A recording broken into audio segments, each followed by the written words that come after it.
Yeah, we'll have a look at this thing that we haven't played in a million years. Is it showing my Discord thing up there? Okay, it's not. That's good. Because if it was showing that Discord overlay on there that I saw, I would be very annoyed. Because then, hey, yeah, not that I think it matters too much if anybody reads anything in any of the private servers that I'm in, but like, it would kind of bother me a little bit. And possibly you. Anyway. Is this... Okay, yeah, so this part controls with keys as well. So let's pick somebody. I'll be the pilot, I guess, because that's what my real main is now. I keep saying, oh yeah, Drifter is broken, and Drifter is broken, but that's not really my real main character at this point. It's definitely the pilot. We are going to keep Prestige, and I'll turn Command off, but Prestige will stay on.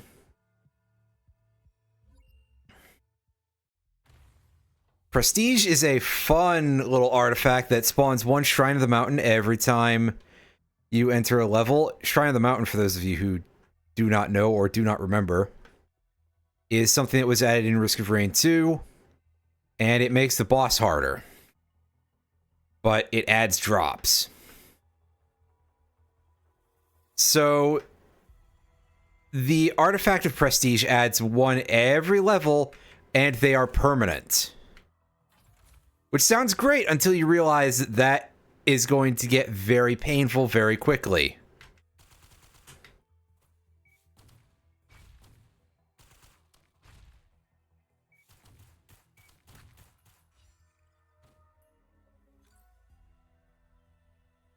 And knowing me, I will just keep activating them and not knowing when to stop.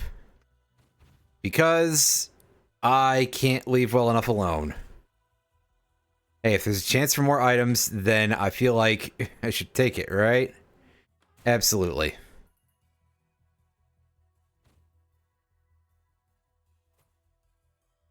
Ooh.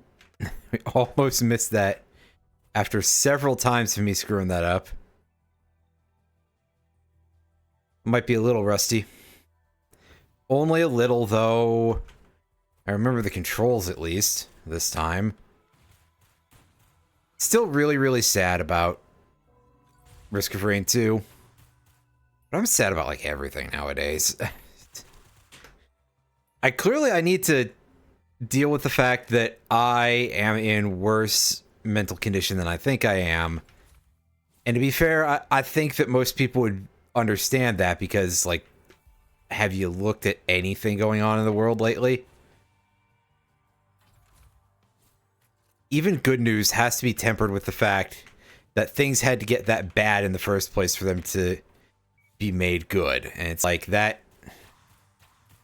does sort of hurt you a little bit. Well, I was gonna say we're gonna get warped off, and we sure did.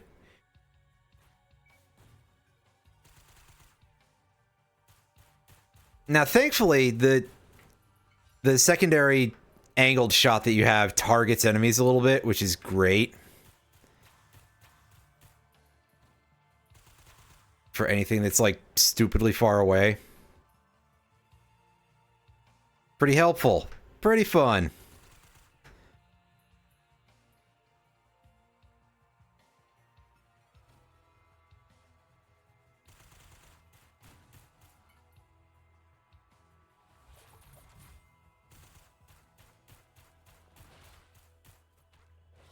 Okay, well, that's certainly no infusion, but Leeching Seed seems like it'd be pretty good. Our attack rate isn't necessarily the fastest, but we do have a few options that give us some pretty high rate of fire. So that's good. Rusty Dagger. I would love to have that drone. That seems like it'd be pretty useful.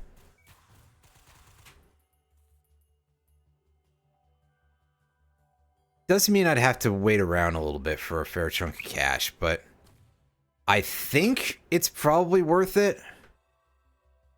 It won't up the boss difficulty that much.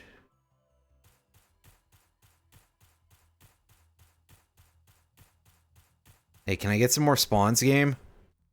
Well, I saw my shots go places, so I think that's... Since they were scattering so much, it's probably an indication. Implication? Indication, there we go. That there's not that many enemies around.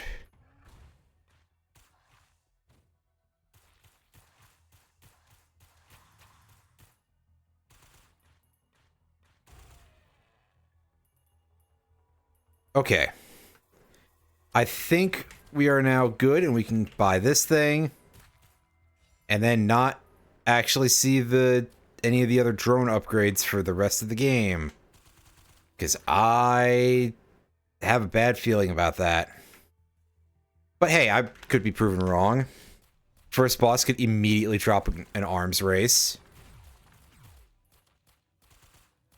Or even a drone repair kit would be pretty solid.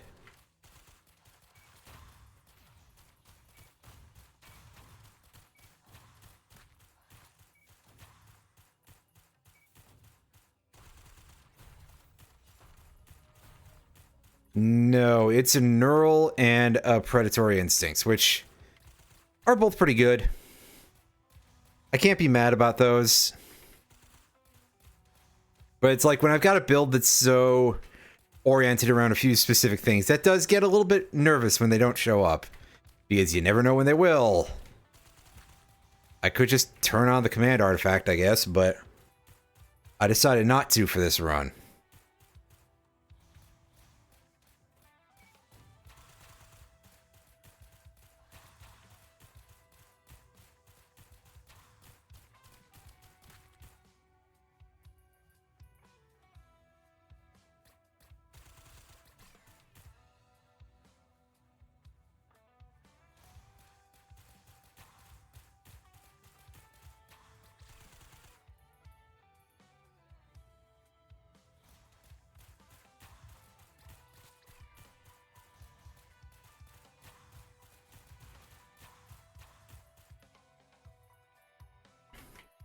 Alright, what do you got for another stage here, game?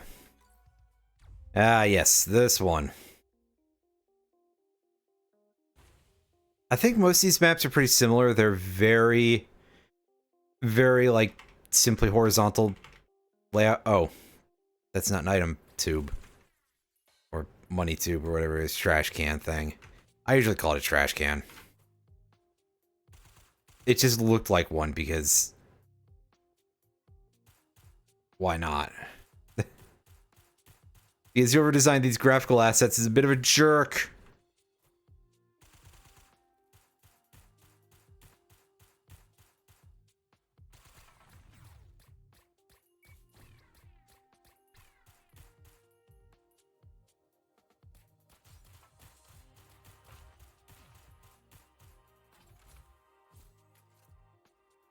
Ah, neat.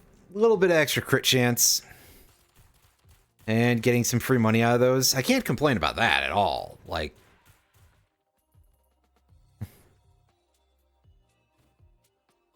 More sources of free money, that's always useful. Because this game, it feels early on at least like it's a little bit harder to get your money together than it was in Risk of Rain 2. But as we all know about Risk of Rain 2, that game got completely annihilated by the people who bought it. Because some fucking idiot was like, oh yeah, this sounds like a great idea to bring the game up to, and no, it was working fine. Don't fuck with the spaghetti code, you idiot. I don't actually know what kind of state the internal coding of Risk of Rain 2 was in terms of anything like that. It might be massively unfair to say spaghetti code, and in fact, it probably is. But the point remains that doing like massive code refactoring like that is an absolutely stupid thing to do. That is how you get things just horribly breaking. Especially if you're completely new to a project. Like, don't do that. What were they thinking? Wait.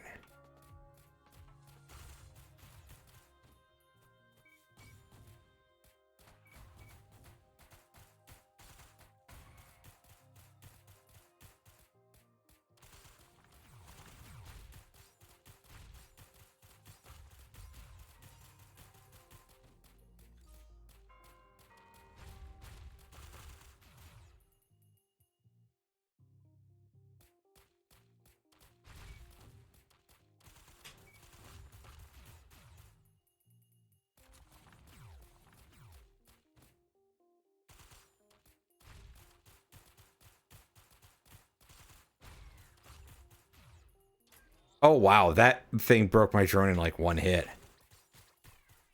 It wasn't even in low health. Ah. It's about what I should expect from the golems, really, but it is still a little bit upsetting. Oh, I'm gonna have to go to the other side of the pillar here.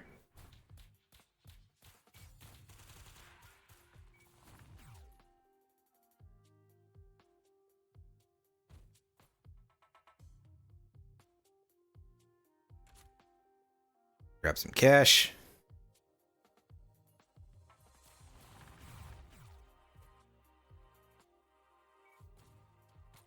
Pick that thing up. It costs some health, but that's fine. We can get more of that. Captain's Brooch. Anything good? It's a lag nugget. It's not so laggy in this game, thankfully, but still.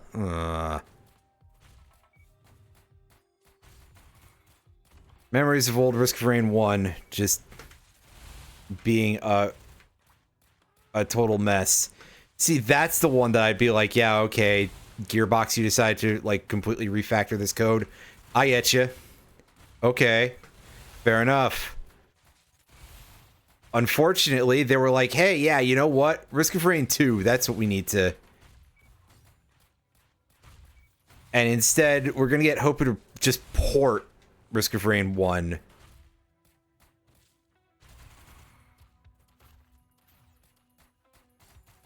And make sure that they never update it after they release it, so that way one of the characters can be completely broken and will upset anybody who ever tries to main them.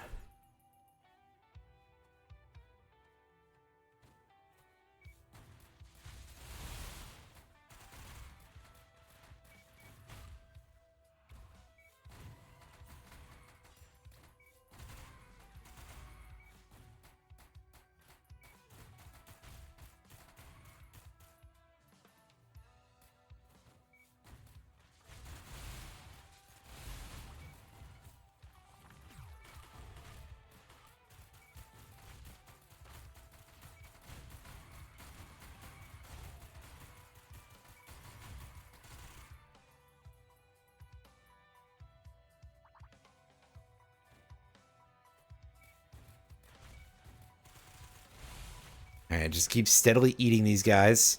Bundle of fireworks. Boxing gloves, that at least adds some extra damage. And more fireworks.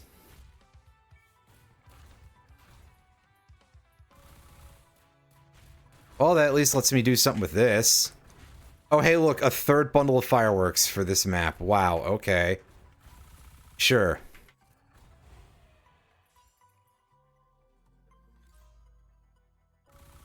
There's other chance shrines, but I don't feel like going and looking for them, so let's move on to the next stage. They're not going to drop items for me anyway. I know how this goes.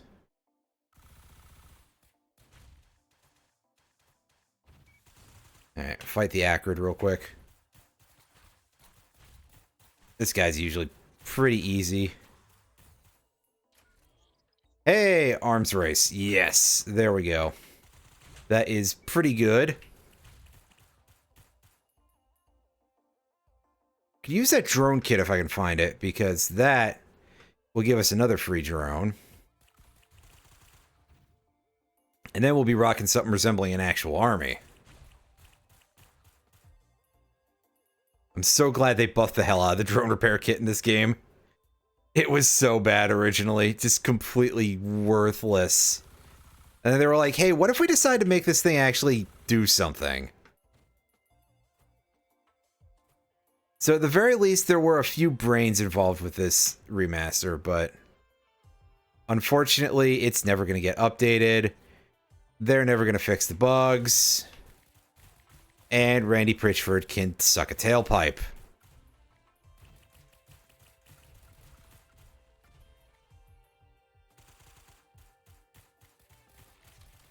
Unfortunately, this also reminds me that one of my friends and I were playing the original Borderlands recently. We might have to get back to that at some point. Ugh. I want to at least beat it, even though I don't like the game very much. Alright, so is 4 going to be too many of those things for me? And the answer is presumably yes. But, as I always allude to repeatedly, I will absolutely do stupid things for fun. Because what is a sense of self-preservation anyway? Listen, in a game like this, if death is this cheap, you may as well have a good time, right?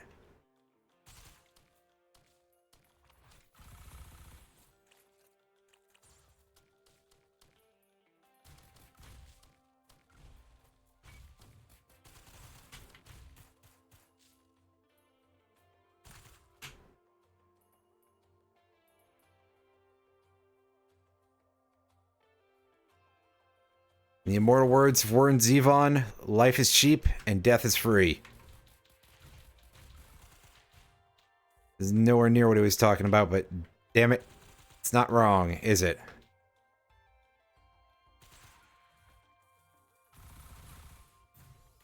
Ooh, alrighty. I'll take a bottle of chaos. That's pretty fun.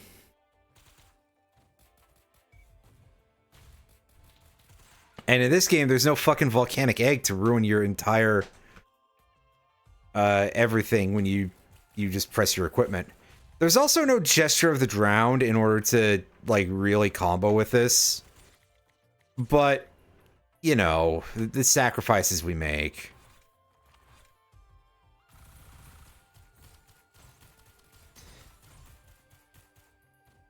Well, neat.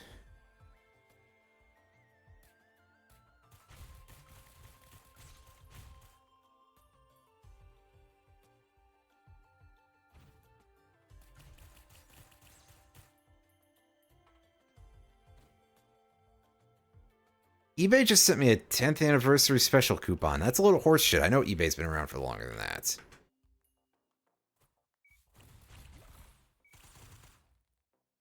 It's probably 10th anniversary of something else, but like... it is just sort of, huh? That doesn't make any sense.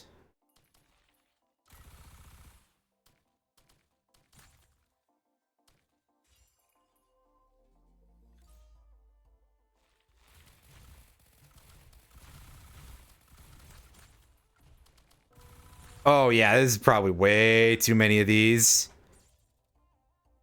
But at this point, I'm committed. I should be committed to an insane asylum, but wait.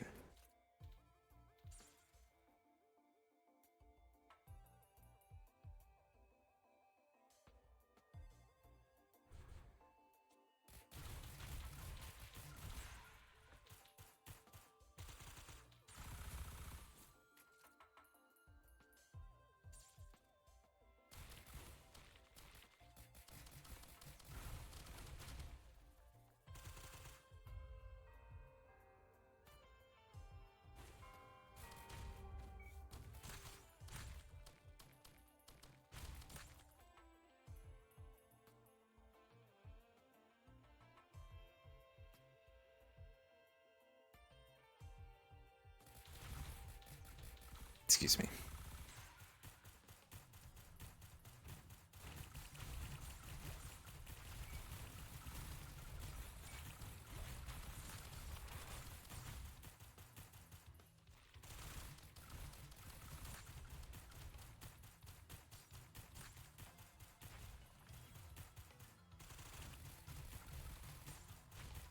Yep, just use those things to pick at the bosses a little bit. Is it even reaching? It's not reaching. Never mind.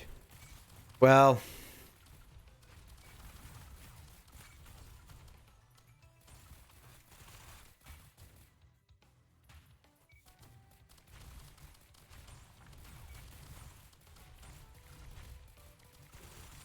I can do this at least.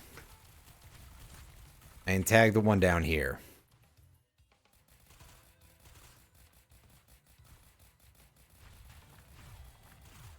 Careful of the explodey guys.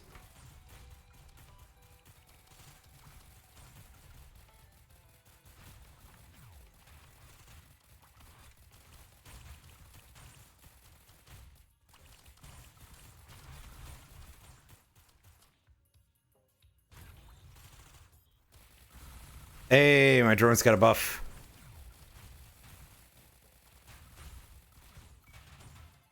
Sadly, they're not shooting through those walls. Oh well.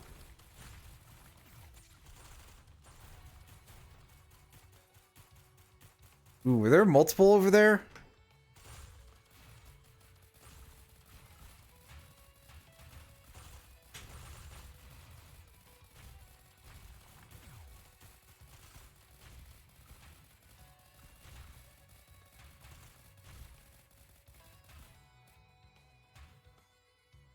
Alright.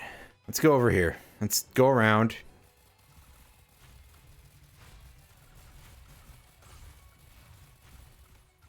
I do appreciate on some level that the meat cube works on the golems that are made of rock. So they shouldn't be dropping meat. There's something extremely funny about that.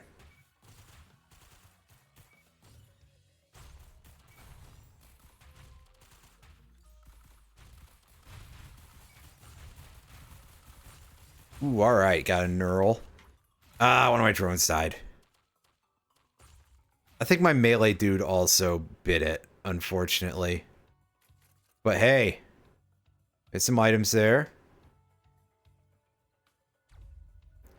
The Hunter's Harpoon is even worse in this game than it was in Risk of Rain 2, which is really saying something. Very disruptive. And the Concussion Grenade has a chance to stun enemies. I think it also at least does damage. And it scales linearly, if I recall correctly. Unlike the Risk of Rain 2 one, which would not get to 100%. Because it would scale logarithmically, I think. Yeah. Yeah, it was log scaling.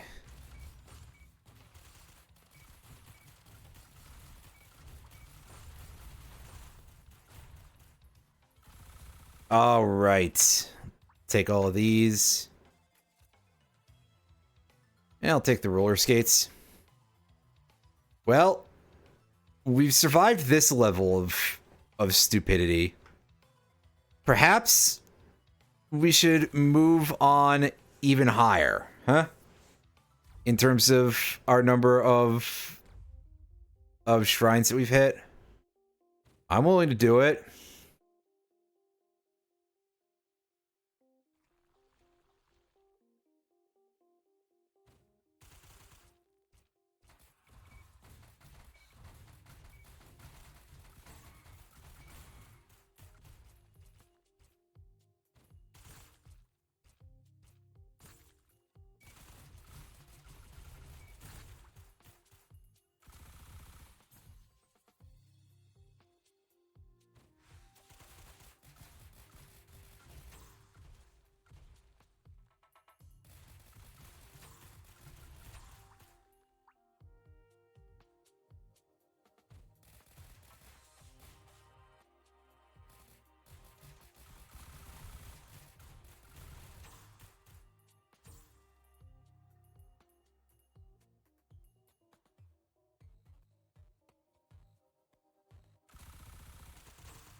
Yes!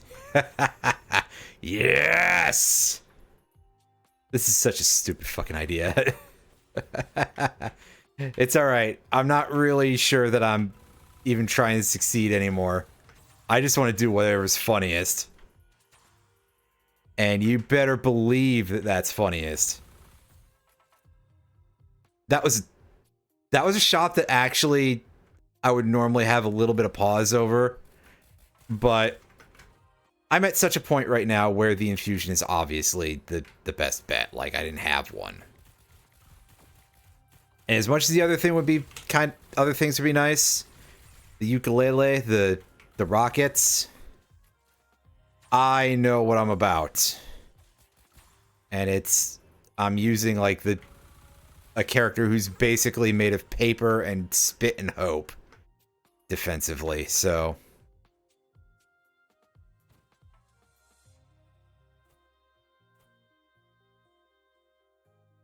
I absolutely need the infusion first. It's also kind of like a key to success in this run, no matter what character you're playing as. But when we're looking at somebody who is so much of a glass jaw as this guy, it's even more than usual.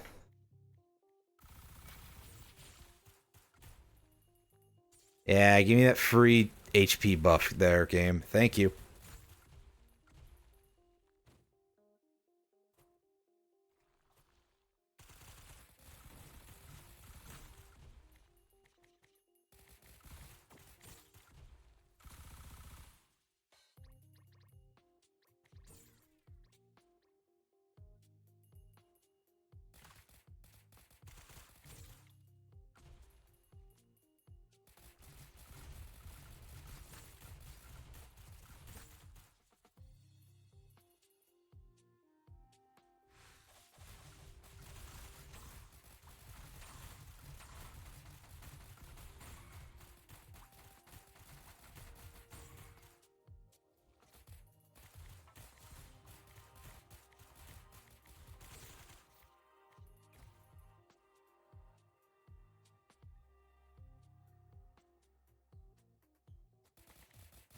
I could drone recycler, but I don't want to.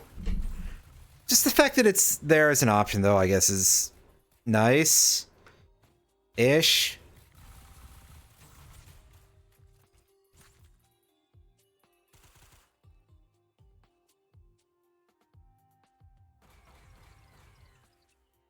Oh, I had backup drones. I didn't even notice. Yeah, this bottled chaos would be comboing better if I had a use item I could use more often. But whatever the other one that I saw earlier was, it did not suit my needs, basically. To put it nicely. Ooh. Alright, so this is something we want to be careful of. Because we can farm these.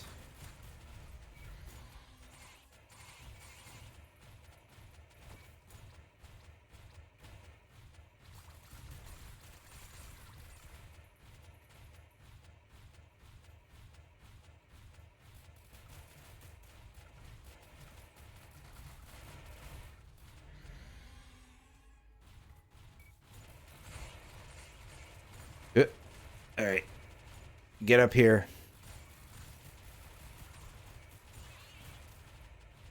I think I'd like to try to get even higher, so that way we can do as little damage to the big hogs as possible. I mean, there's still going to be a little bit, but this'll do for now.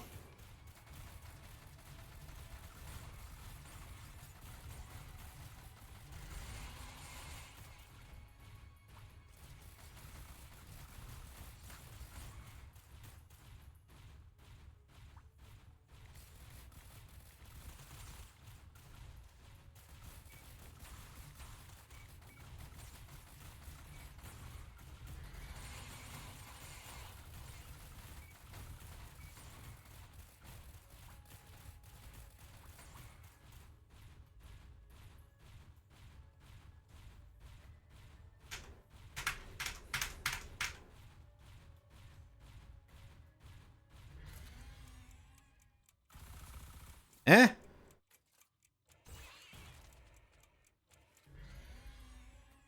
Oh, I was gonna say, where's my babby hogs? But there they are.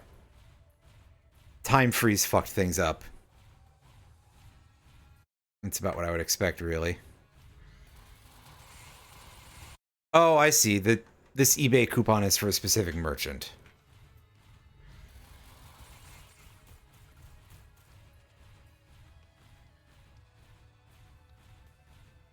That makes more sense. I think it's the people that I bought my copy of Super Mario RPG from.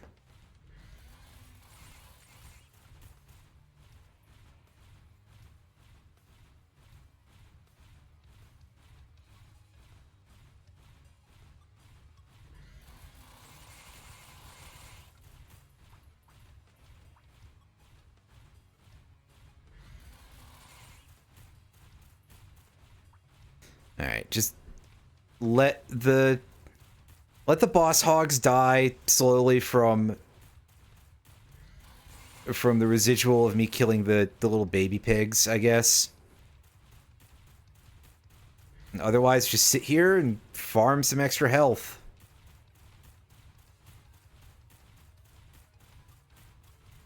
It's not necessarily the most engaging thing in the world, I know, but we'll get there. I may have expressed some frustration with Risk of Rain Returns, but I've kind of got over that since playing it more. Risk of Rain 2, however, has been seriously broken due to, well, the meddling of Gearbox. I almost just called them Randy Pitchford Company, basically, because that's the specific guy that I remember. Risk of Rain 2 used to be very good before the rights to the franchise were purchased by Gearbox, which now they are doing a mobile game out of it that I forget the name of because I kind of don't care about that.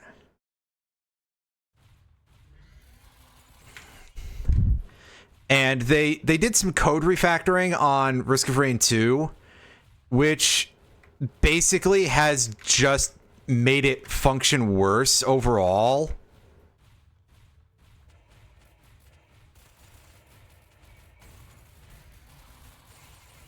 Unfortunately, Risk of Rain Returns does have some notable issues. Namely, the character that I play the most is currently bugged very seriously. And the odds of it getting fixed are basically slim and none because, unfortunately, I believe the developer has just kind of moved on at this point. Plus, being that it's the developer of the original Risk of Rain, I don't know if they even have the rights to do anything with it anymore. Even if Gearbox was like, yeah, just go ahead and do your remake, they may have been like, yeah, you've finished it and you've released it, that's it. And for that matter, I'm not 100% sure what they're up to anymore, but I hope it's good. I don't pay great attention to video game news at this point because I think that we're sort of hitting a point with video games. I don't want to say that video games are bad now because that's not necessarily accurate. Video games are as much a mixed bag as ever, but I think that the increasing amount of like specifications required for any of that, and this includes with consoles and stuff too, I don't think that any of that is necessarily all that important. I don't care that much about like Ultra HD graphics or any of that absolute malarkey. None of that shit matters to me. I just want the games to actually be good. And unfortunately, it's getting to such a place where it's becoming increasingly not such a easy thing to play video games. Like, I probably at some point, if I wanted to play like Monster Hunter Wilds, yeah, Monster Hunter Wilds, that's the new one, I would need to probably upgrade my rig fairly seriously, because I think the 1080 Ti may finally be at the sort of end of its lifespan a little bit in terms of any of that, and I am not really all that interested in upgrading at this point. And also, like, it's just not a good time for that sort of thing for reasons that I'm pretty sure that anyone would be aware of, i.e., I live in America, and our current fearless leader is doing his absolute damnedest to make sure that doing anything in this country is, you know, the thing with tariffs is that they only make sense if you actually are able to manufacture shit in your country. And the thing is, we basically don't have any manufacturing. Not literally none, but we have little enough that it's an issue. And even like, oh yeah, so you can put the parts together is not really going all that far. I remember however long ago I had a Dell laptop, and yeah, I know Dell are not necessarily the best company ever. But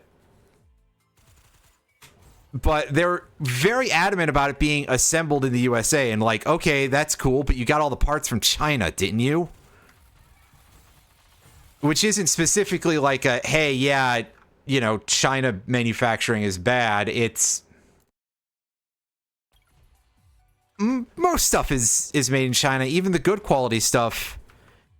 You know, I think that a lot of those things have less of a positive reputation because of various drop shippers and all these websites that'll sell you these things for like stupidly cheap. You got to remember that's basically factory seconds. Anyway, so getting away from that part of the subject here is that, yeah, if I wanted to do something like that, I think that would be just genuinely not a great thing to be to have to do. I wouldn't like that. And you know, 99% because of a bill, but also that's still, it wouldn't be great. And also the other part, God, I actually just had a bit of a remembrance there of, if I wanted something like new, like if I wanted to go into the 50XT series, like, you know, if I wanted to go into like 5080 or anything like that kind of graphics cards, I think that those are not super easy to obtain regardless of the price right now. And for example, like sites like Newegg, you aren't necessarily guaranteed to be able to, you have to enter into a raffle to have the right to purchase them. Which, of course, there's reasons for that. It's because they are getting botted all to shit and that's, you know, that they would probably like for those to go to real customers just as much as most of the rest of us would. And that is monumentally fucked for a lot of reasons.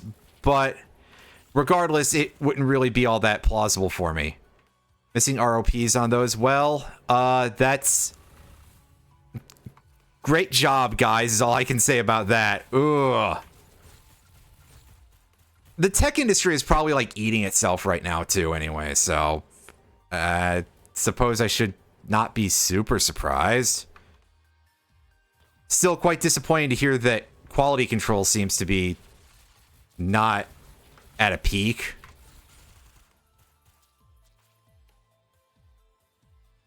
But yeah, the odds are not really great that I'm likely to suddenly be like, oh yeah, I gotta go play that new Monster Hunter game. It doesn't really hook me all that much. And granted, I think that a lot of new games in general are not like grabbing my attention at this moment. And of course, we are also sort of in this place where we're leaning into the next generation of consoles. I mean, the PS5 and the Xbox thing that they've decided to name in a really horrible way because somebody realized that the Xbox 360 was not a good choice to begin with and just wanted to make it worse. As the old joke used to go, it makes you turn 360 degrees and walk away, which obviously is not correct, but I always remember it because there was this gif of like it had to be Michael Jackson from fucking Moonwalker, right? But it was a Michael Jackson and just looks at the Xbox, does a 360 degree spin in place and walks backwards off of the gif. It was quite funny, at least to me.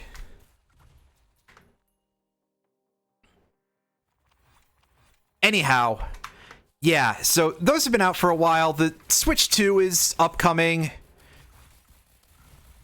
And it's just like, wow, cool. If I want to play new video games very soon, I'm going to have to eat a massive price no matter what. I'll just stick with all the old shit that is still in my backlog. Not to mention all the things that I hadn't thought about at the time, but suddenly have become a hell of a lot more appealing now that they don't have an extra $500 surcharge attached to them. God, I really hope that like the next Pokemon games are Switch 1 compatible. I'm sure that by that point, by Gen 10, that won't be the case. But at the very least, Legend Z to A, please, please, please let that be something that I can play on the regular Switch. Although I'm sure that it'll not necessarily operate super well because, well, we've seen how that works. But actually, no, it would be specifically because of Nintendo trying to push better hardware, not necessarily because of any of the programming involved there. They've had an amount of time to work on it. In theory, they can make something that functions slightly better than Scarlet Violet, right? Surely. It's probably going to end up being a can but won't situation. Anyway. We'll find out about that when the time comes.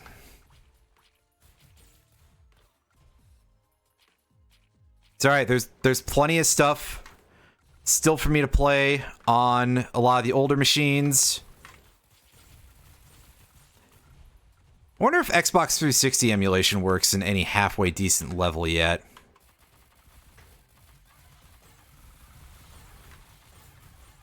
Ooh, Tesla coil. That is a great red item to get out of that chest. That was well worth the grotesque amount of money.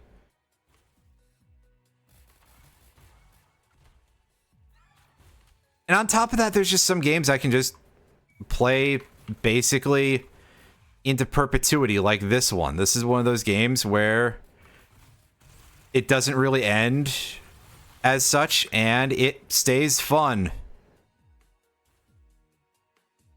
Until Gearbox finds some way to break this one, too.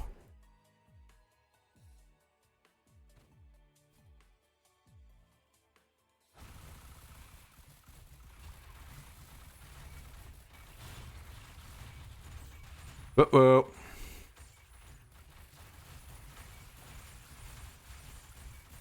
That is a pretty sizable mound of HP there, but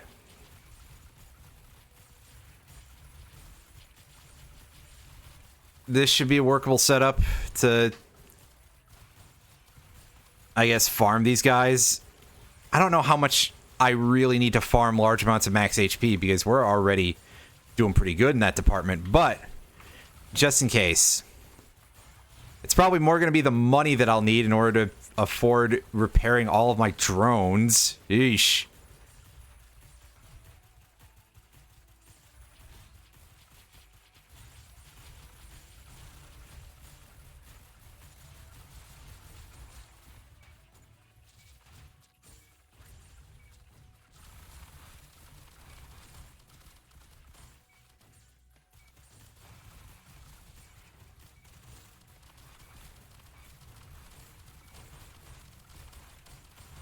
Ah, yes, and I still got the more of these goobers following me somehow.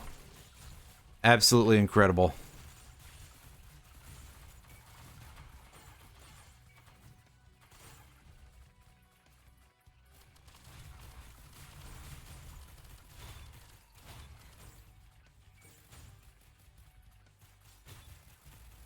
Actually, yeah, this is showing me a pretty good excuse that, yeah, I really do need more max HP, don't I?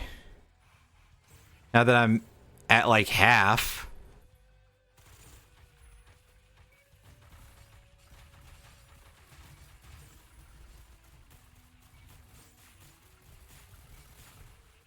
I think we've managed to get past the luck part of things, but at least for now.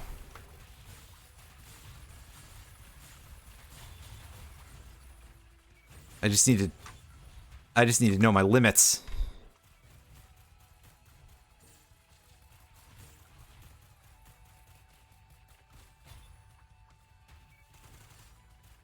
Also, the other thing I started to do today is I was starting to look at some of the custom server stuff that was available for Phantasy Star Online, just because I kind of wanted to do it to have like at least a thing that I could mess around with and modify a couple of pieces of gear and stuff. And let me just say that, wow, the documentation on this is super bad.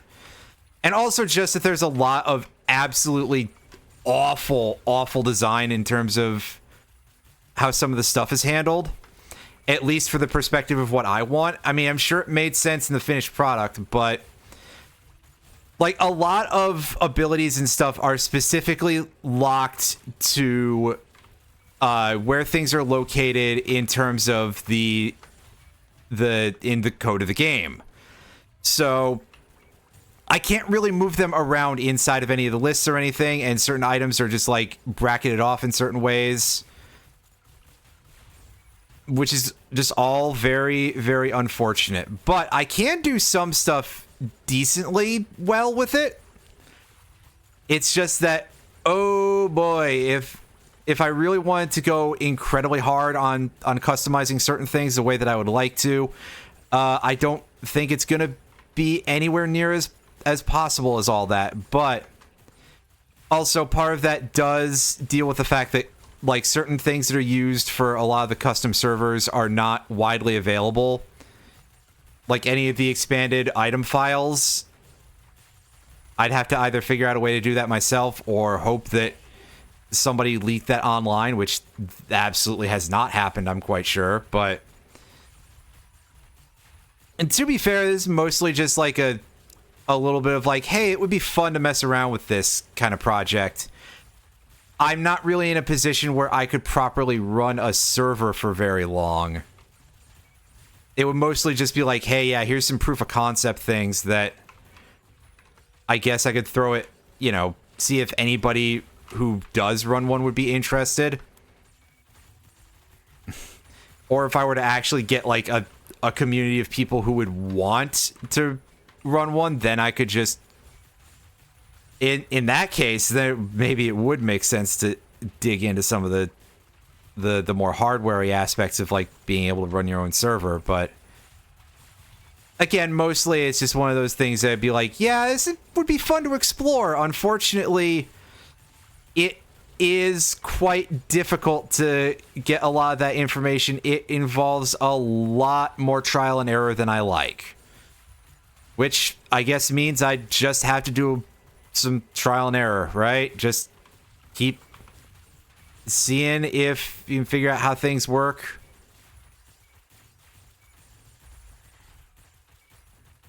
And I don't know. I also haven't decided, because I was going to pick the game back up and, you know, go play on an existing server, not just me goofing off with the files and stuff. As much fun as that is, it wouldn't be a whole lot of fun to play, I don't think, other than just doing the experimentation. I haven't decided what I'm doing for that yet, so not that there's a whole lot of people out there who are specifically playing this 25-year-old MMORPG in here who would be like, oh yeah, I joined this server that I'm on. I highly doubt that, but I guess just to keep the information, because I like to mention things like this. But yeah, whenever I get that hashed out, there is a fair chance that I will be checking out some of the online only quests and some of the episode 4 stuff, depending on how playable that is, because I feel like there's only so much of that plot you can play. I would also like to at least check out the online mode quest chain, because there's a story in those. I would just have to be sure that nobody barges in. The password should work at least. Or password system, rather.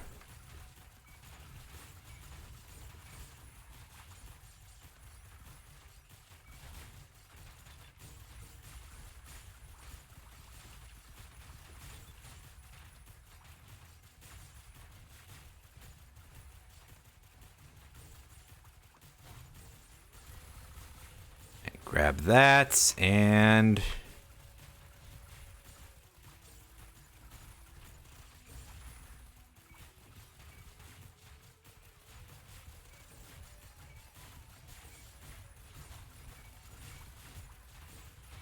yeah, I probably picked up that drone a little prematurely, but there's every possibility that this is going to be right around when we're done here.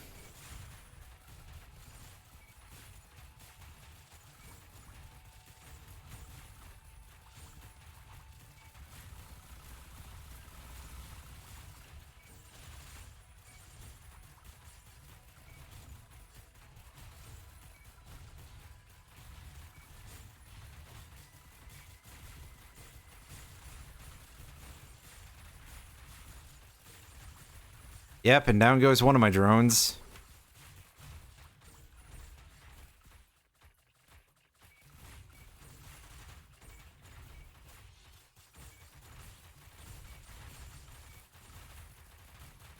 Alright.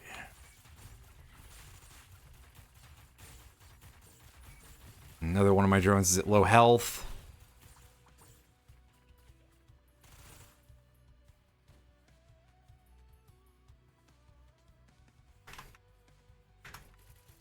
Alright, pick up the items. Where is...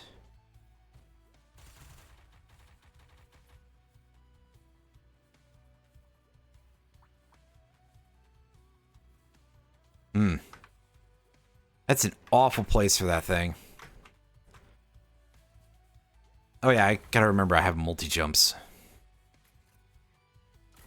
Oh yeah, also I think Twitch updated something recently, or maybe somehow updating Firefox screwed up my FFZ plugin. But that's why I'm having the issues that I am. I'm going to assume that it was Twitch, because Twitch updating something and breaking FFZ is, well, something they've done many times before. So yeah, for anybody who's curious about what the deal was with any of that, there you go.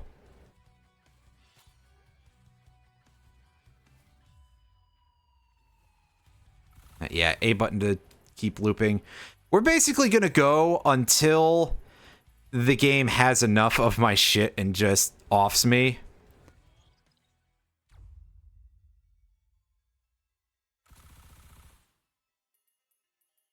Or I guess until we hit 3 hours of one run. It could happen.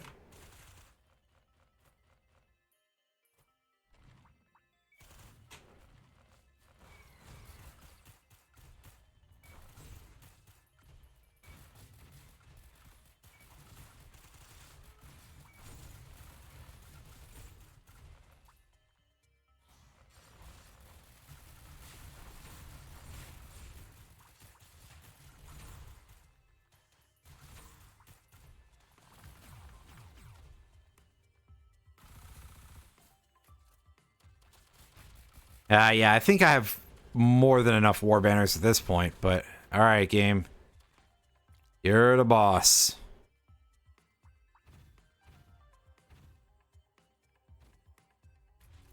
This thing up even though I don't need it. Just because it's there.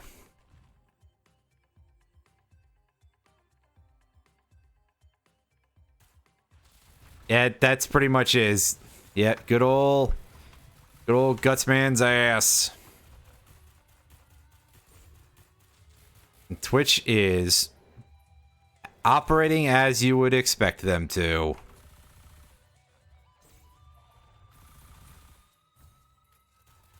Including being as greedy as ever.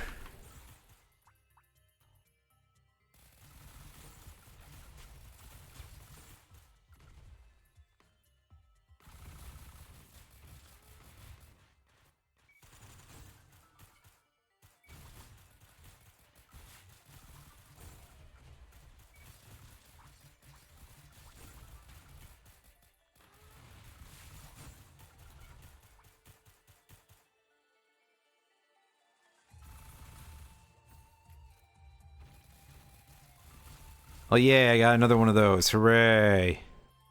At least that should make the charges on kill last longer. So it'll be less disruptive. I guess there's that to look forward to. Maybe.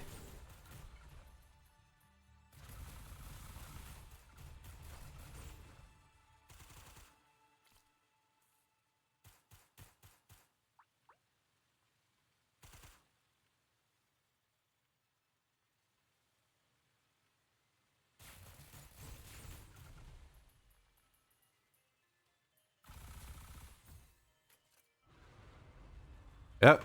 Incoming worm.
Still affordable. Wow. Not the cheapest thing in the world, but hey. It's good enough for me.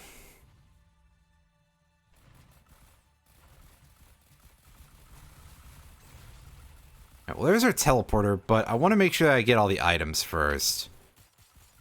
Just give myself every chance possible because I am quite sure that I'm going to be dealing with a cluster of wild shit all in like one place or so.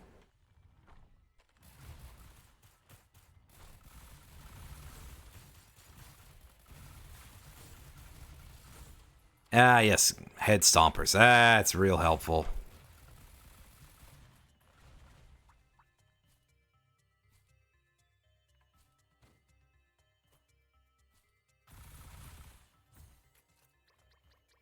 Another one of those. All right. More drones. Goes with the item, so can't complain.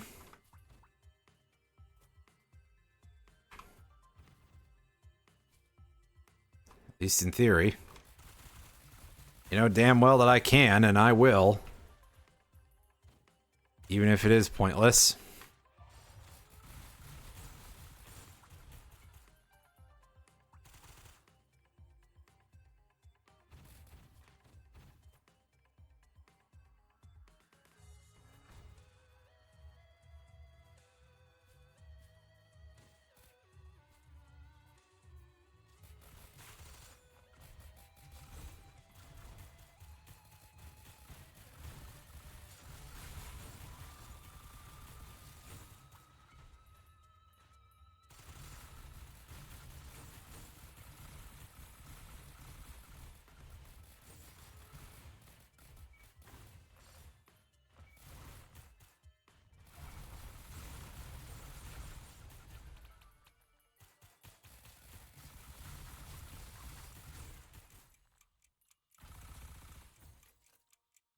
Oh, neat.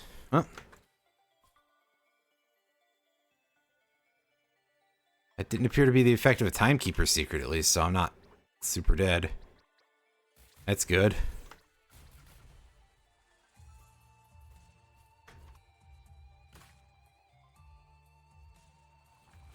That was a pretty embarrassing drop. Oh well.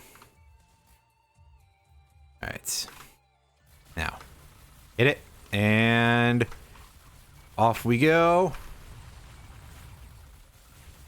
And oh boy.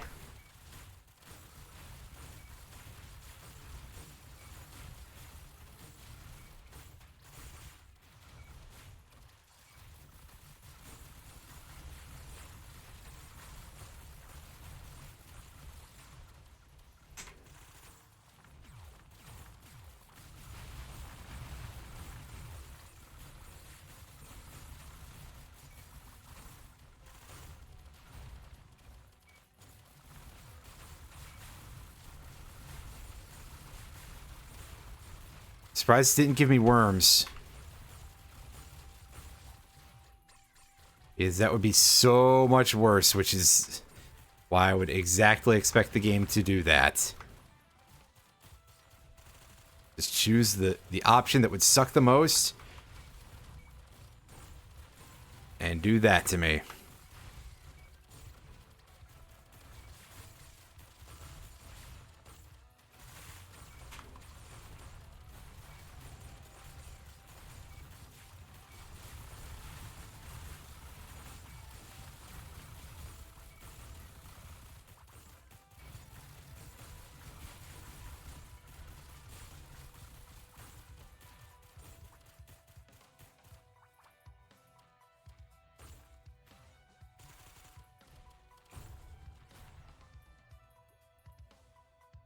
Oh, am I leaving these behind? I think I am, unfortunately. Well.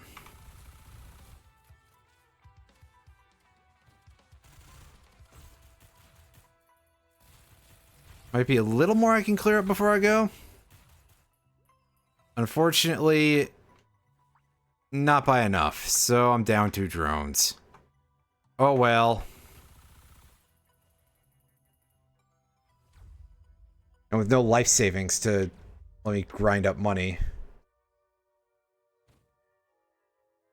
At this point, time does not matter to me.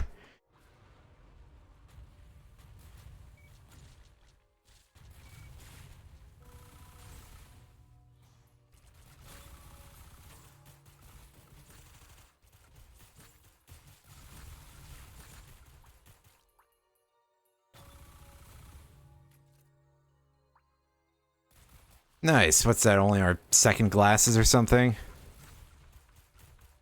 Yeah, we're nowhere near getting our guaranteed crits at all, but that's okay. Growing those is not quick. Usually anyway.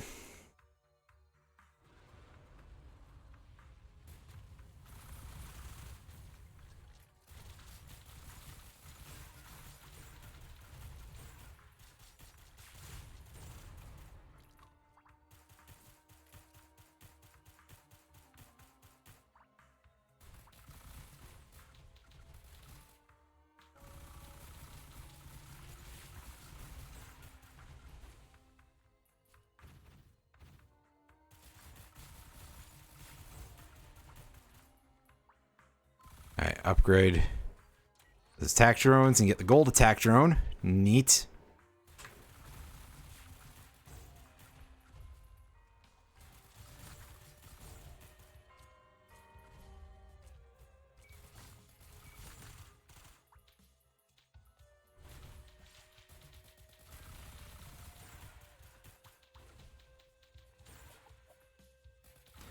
Oh, there's our exit, so that's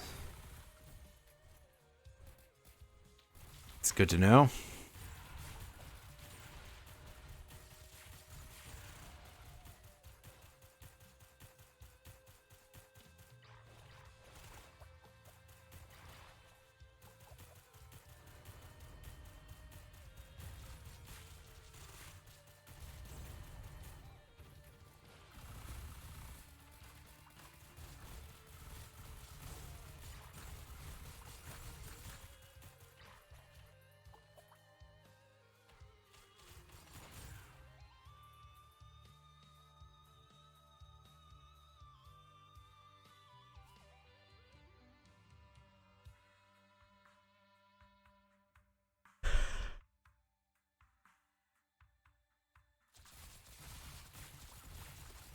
I wonder how much is going to be left of this stage in terms of things to pick up.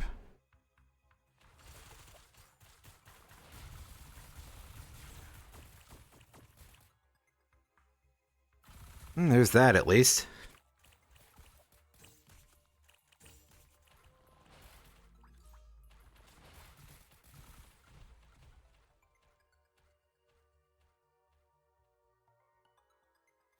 Anything out here? There's one of these things. Yep. Grab a dead man's foot for some reason.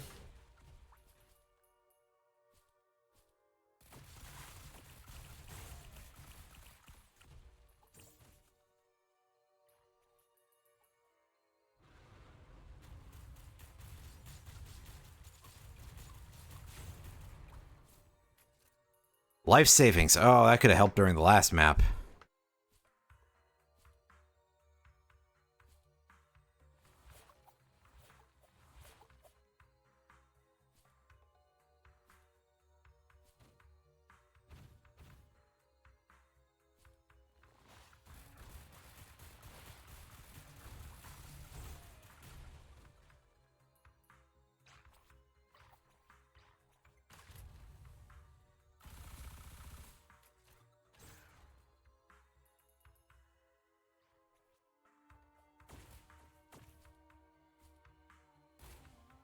Oh, yeah, this one. Okay.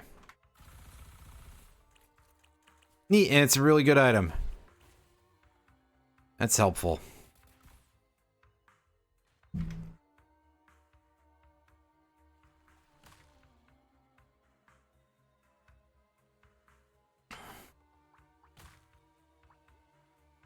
Alright, so horribly painful boss. Oh, yeah. Oh. Stay alive. You ain't kidding. Oh, but we did manage to get a big chunk of them, so there's that at least.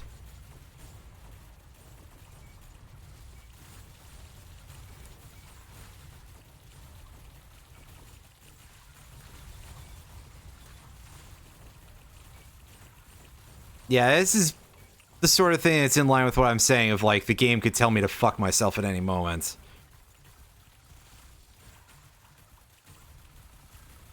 It did eat all of my drones, but that's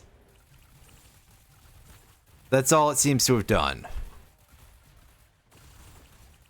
And at this point, I have very few purchased drones left anyway, so... Yeah.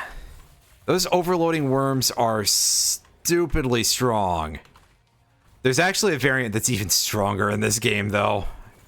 At least I think they're stronger.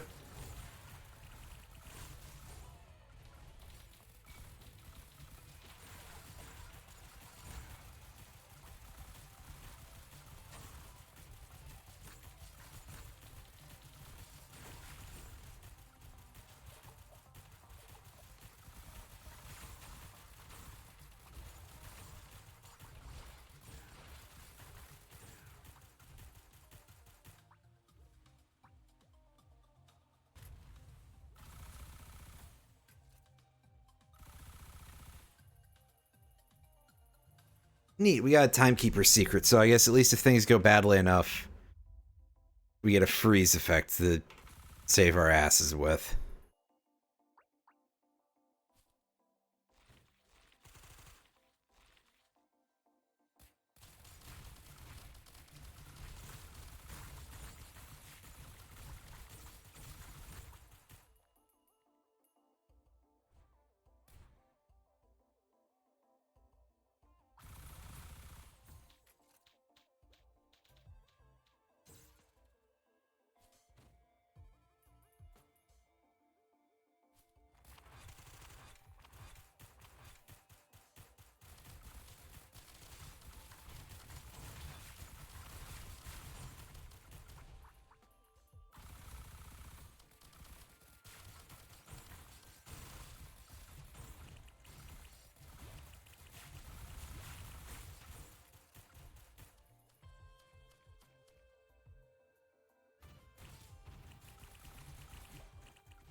At the Terminus, how's it going? How you doing?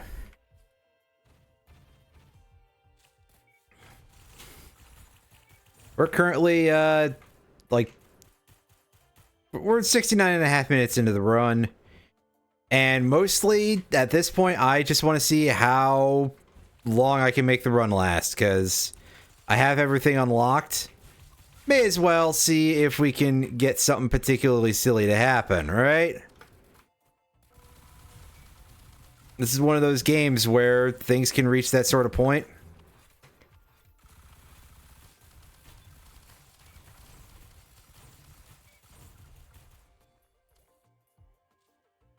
Almost.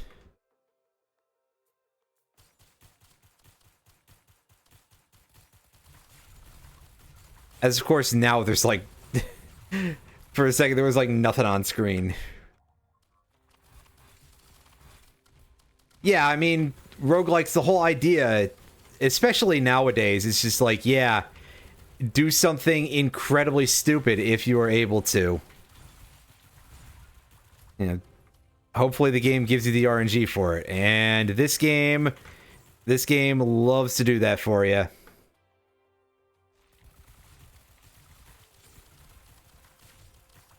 I've had some pretty ridiculous runs in a lot of games of this sort.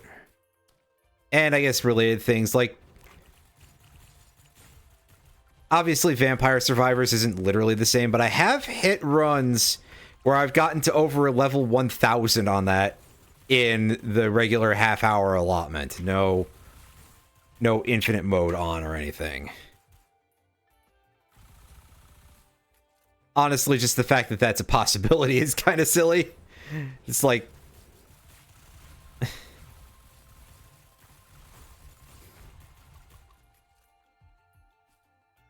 At that point, you almost start asking if it's fun, and then you realize, oh yeah, this is the whole point. So, yes, actually. If that's what you came here for, well...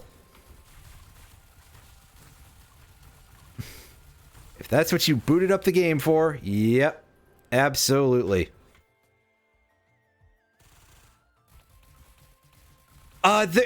There's a couple of characters that you can do it with.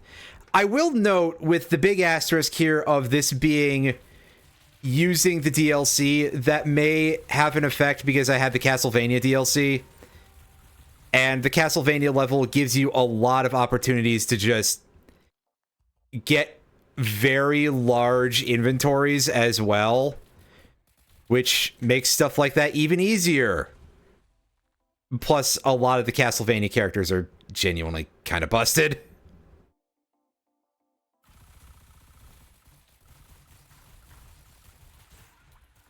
So, relative to the original game, just the base game, I could not tell you.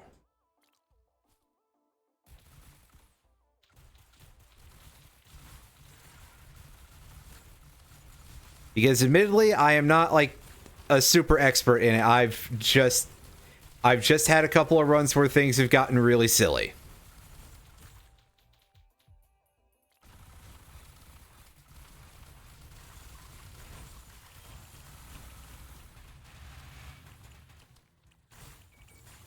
Ooh, that gave me a small bit of frame rate dropping there.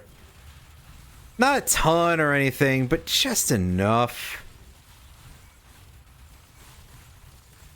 to be like, yeah, that's definitely some performance that we had there.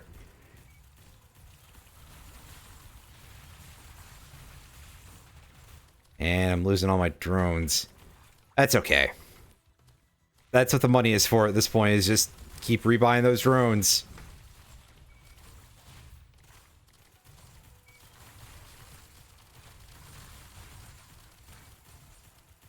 Yeah, I forget how much I've played it. I could look once this level is over. I'll pause and I'll take a look. I mean, I could pause now, too. And actually, I think I would like to pause now, because then I can readjust my hardware here, because, yeah, my arm was in a funny position that was not necessarily the most comfortable. Let's take a look. And it's absolutely nowhere near what you're at, but it's 114. That's... I still need to go through and get a lot of the stuff from most of the other DLCs, because I think I've only finished the Castlevania DLC, I think.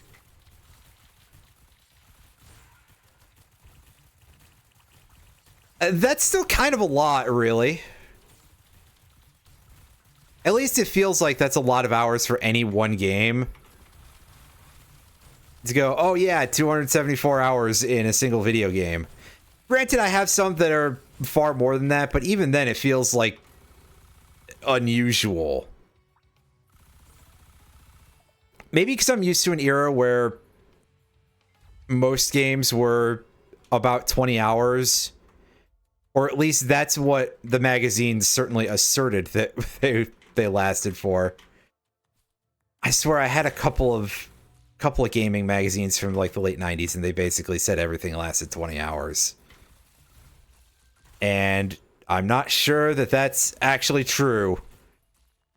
Not that I ever really measured, to be fair.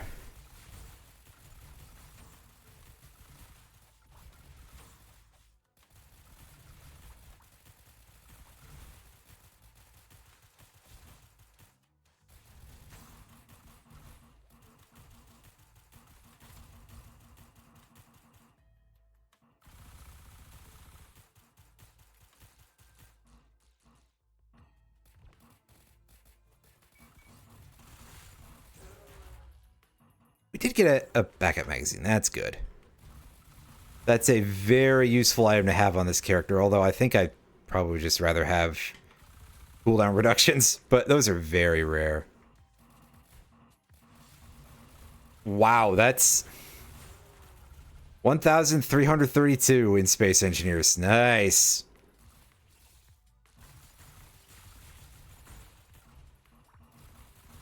I would love to know how much time I've spent in stuff from like older consoles too. And a lot of stuff that I just don't have anymore or started new files on. Unfortunately, those numbers are going to be lost to time. It only sounds that way until you realize that the whole life thing is kind of overrated. I mean, I guess a large part of that also depends on what you end up with. I also am one of those people who's not a very social individual, so I probably also, you know, think that, and, you know.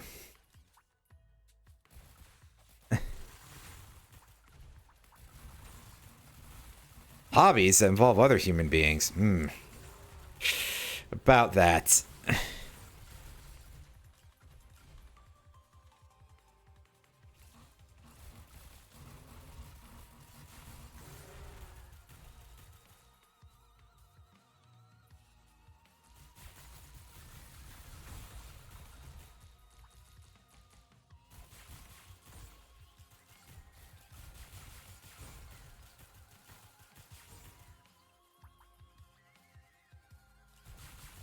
Yeah, I guess not being very social is far more common than would make sense on the internet, I guess.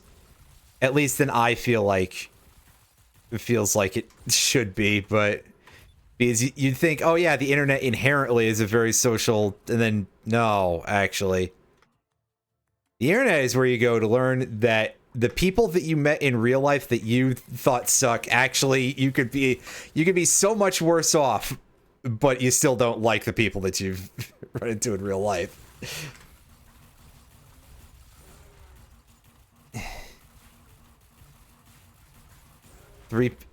After 2.5 years? Wow, that's...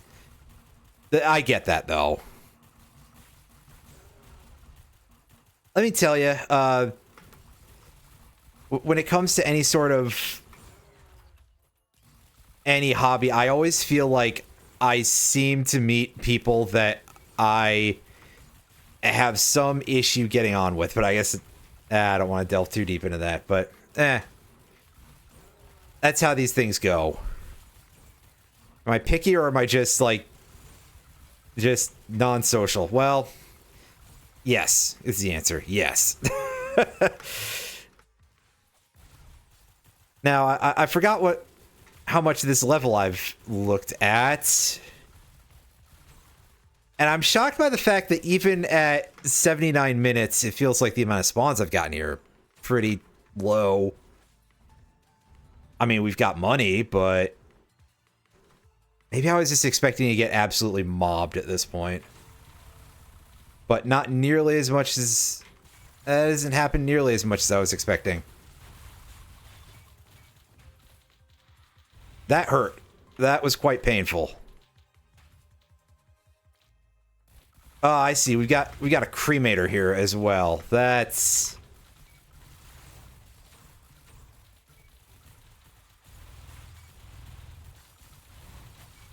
going to be taking a toll on us until we go deal with it.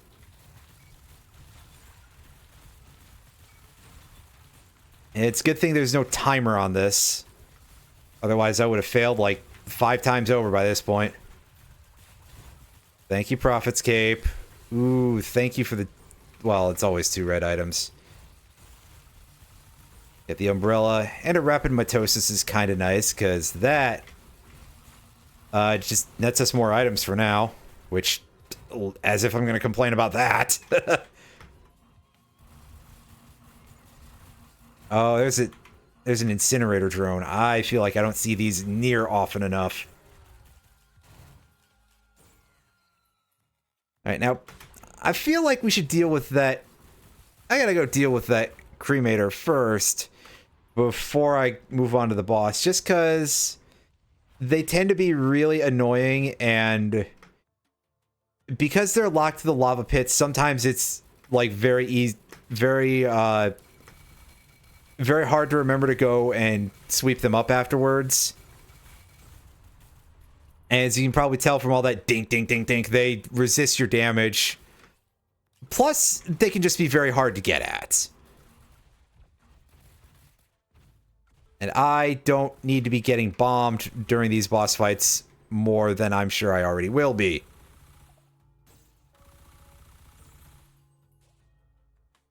Ah, yeah, that's great drops. Well, I'll take the gigantic amethyst because we have that bottle of chaos. I don't think I need this thing to actually perform halfway decently. I'm not going to say that it's useless, because clearly not, but more than anything, just the ability to use it to get more equipments activated more frequently, that could prove to be quite helpful.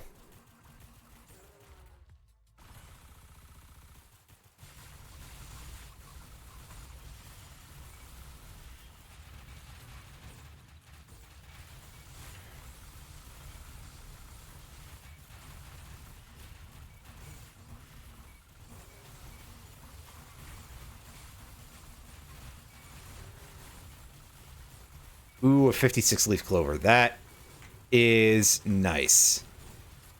That will contribute to our very large item total even more.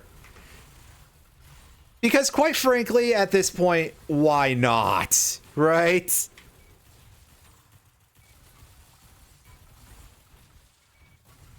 Why not is pretty much just the core defining ethos of any roguelike, to be fair. So, yes.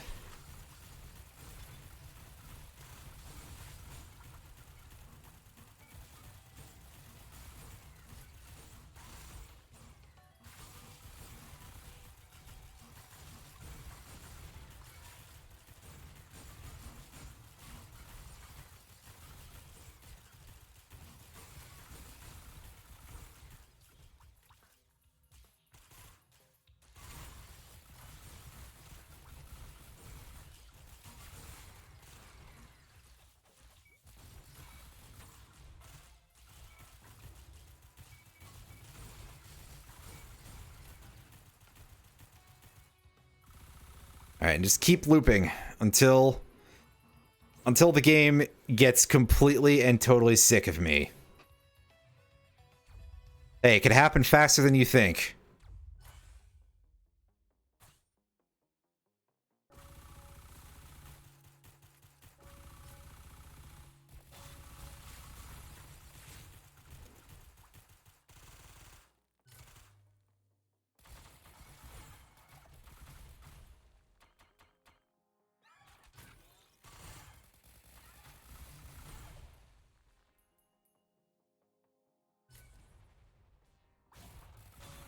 They just stand still while we refill with the fungus.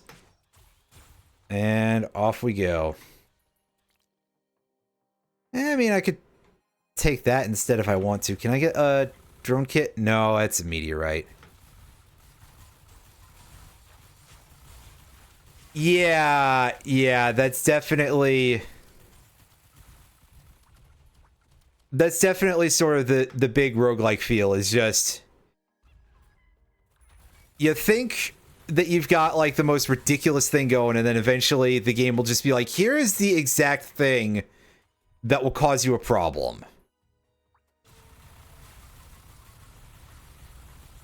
But until that point, it's pretty funny.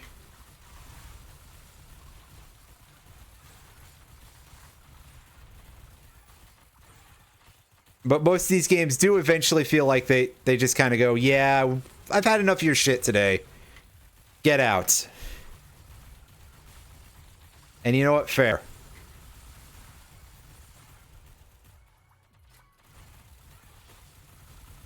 Ooh, Alien Head is nice, and the hit list will... Yeah, okay, it is called the hit list. I was like, is it called something else? No. I keep forgetting if it's the hit list or the contract and which one is the real one, so... Or various other nicknames that I've given that item. Either way. Hey, bonus damage... at least once in a while. if enemies will stay alive long enough to get tagged, which is the other thing that just sometimes does not happen with that particular item.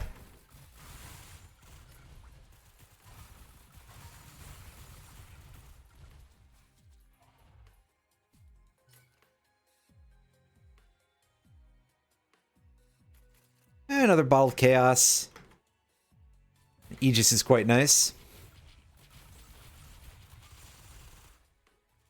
Effectively gives us a second health meter, especially once we start really getting a good amount of healing going.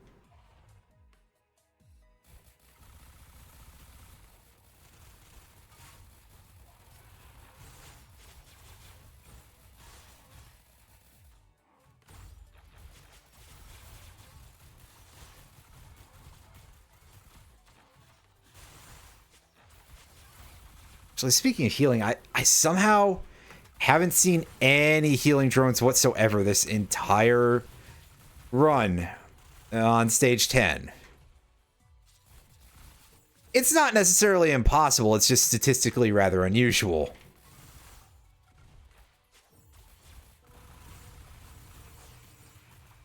Yep, just keep taking more of those Shrines of the Mountain. Again, trying to contribute to, can we find when this game will get sick of me? Why rush it? Because it's funnier that way, right? There you go.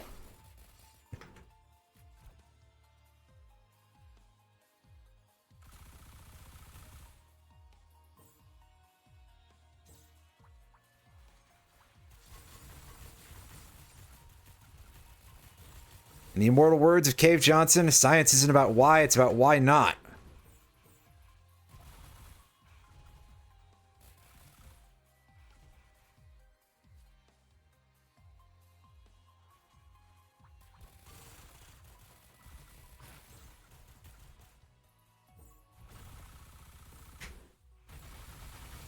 Ooh, that's going to be a lot of small enemies.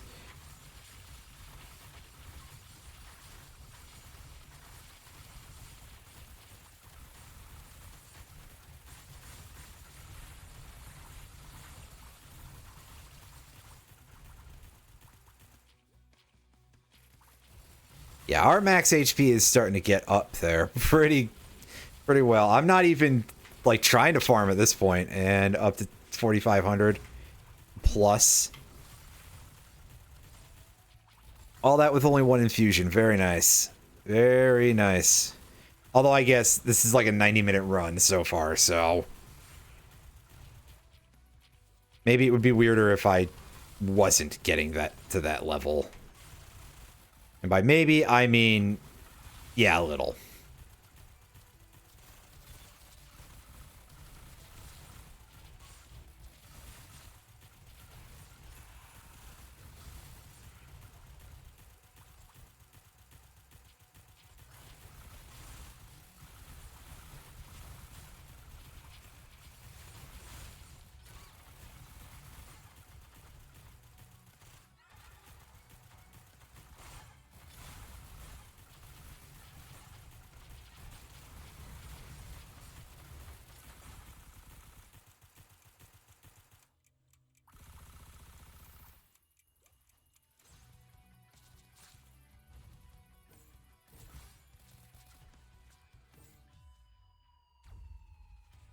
All right, here we go. Entering our third cycle. Stage number 11 total.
There's our teleport. Which is now... It's got to be at like almost 15 shrines at this point.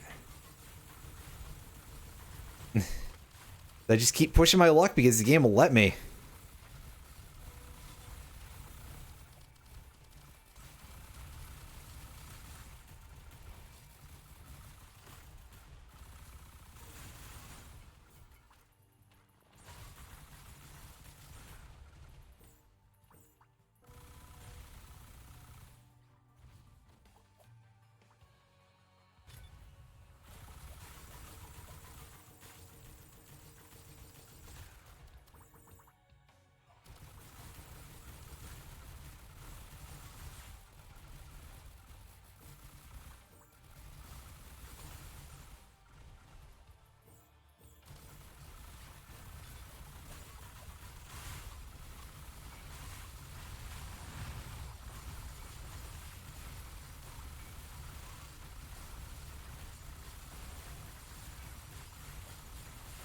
Yeah, it's starting to get some slowdown at least. Not the most or anything, but a little bit.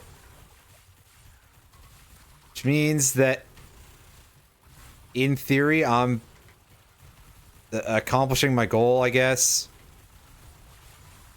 What even is my goal? No, it's just to get to a level of being really ridiculous.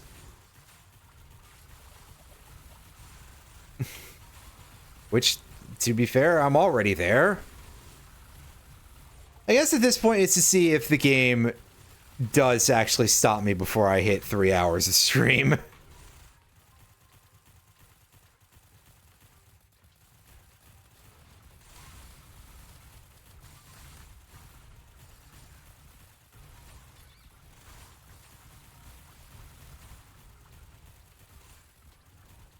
It's not like I have anything I'm trying to prove or anything. It's just, it's fun. Why not? I've reached a point before where, when playing this multiplayer with a couple of friends, we've made some of the other players' games crash. Usually the host, and by usually I mean pretty much always, just from doing too much. The game was just like, please no. That's the real way you beat it. I mean, sure, you can unlock all the characters and everything, but that is something I've already done. What do you do after that point? What do you do after you hit the 100% on there? Well, that's when you start making up your own rules. At least as much as the game will let you.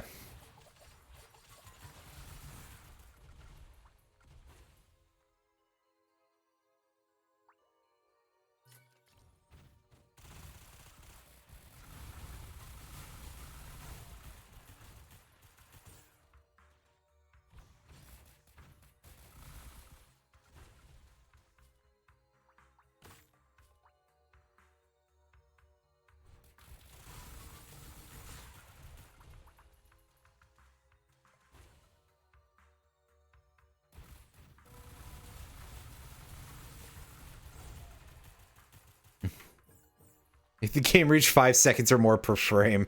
Pretty much.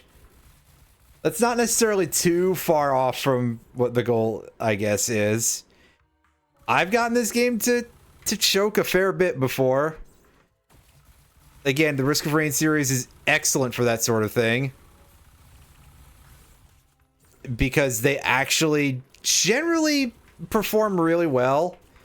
The first one has had some problems, but outside of that, I mean, I've very rarely had performance issues with Risk of Rain 2, and I've had some incredibly stupid things going with that.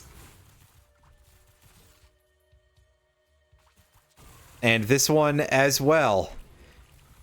Usually, if it's gonna collapse on itself, it will wait a bit to show it, and when it does, oh boy. At this point, there is one very specific item that is like a huge shortcut to that sort of thing, but I'd have to actually see it, because I decided not to use the command artifact this time. Just to be a little different.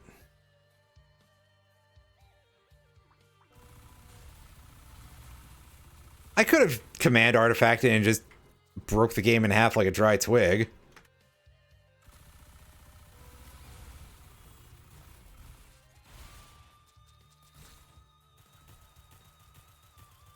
I forget what the item is specifically called, but for anyone who's, like, reasonably aware, it's the USB stick that summons the giant laser cannon. That is a really good shortcut to getting, like, right at the start of a teleporter. Just have the game absolutely go, oh boy, from all those big laser effects.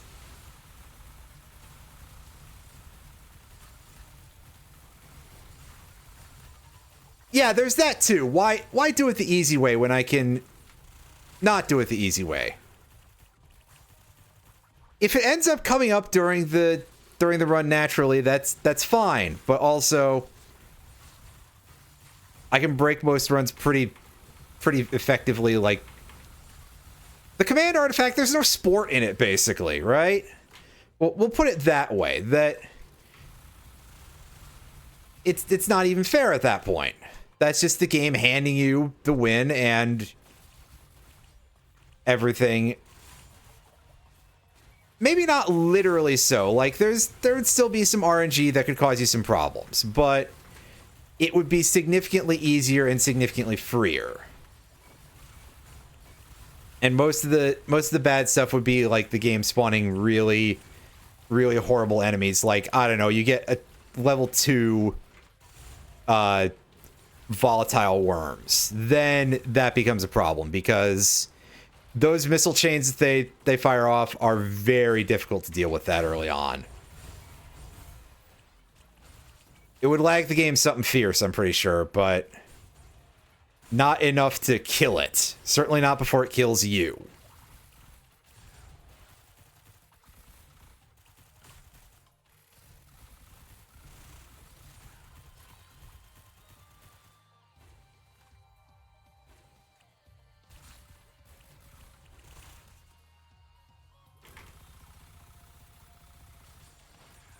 Did I get everything?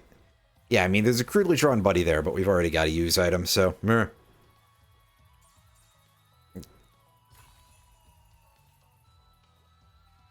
I'd rather just keep using the one I have. Broken Bridge, so I'm pretty sure that's no free item and level full of toxic beasts for us. Oh well.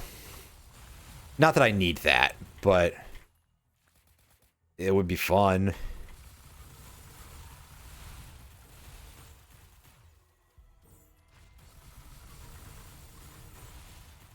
All right, well, thank you for coming in anyway. Have a good evening.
Ooh, that's very nice. What's this thing that's embedded here that's like... Oh, it's a drone, right. It spawned so close to that chest that I was very confused there. I don't think that's one of mine at that price point.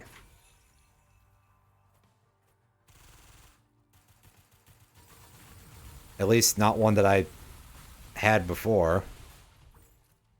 I'll be changing sooner rather than later, but yeah.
Okay, I'm pretty sure that we've traversed the entire stage. So, it's time to hit this and see if we've incurred the game's wrath yet. And the answer is not quite. But it is still telling me that we're at 60 frames. I'm not sure I believe it, but whatever you say, game. I don't have a more trusted source at this juncture, so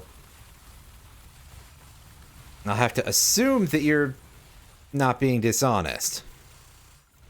What reason would you have to lie, right?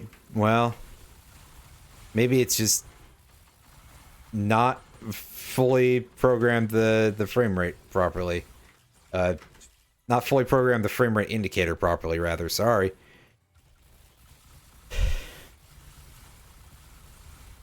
Helps if I say all the words. Unfortunately, I'm not good at that.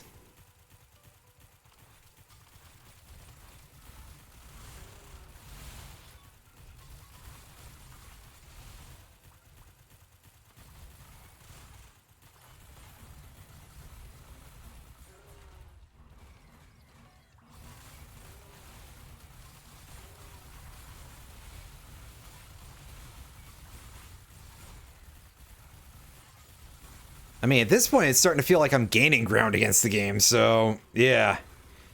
Alright, let me pause for a sec to unslouch, get a drink of water, all that good stuff.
Alright.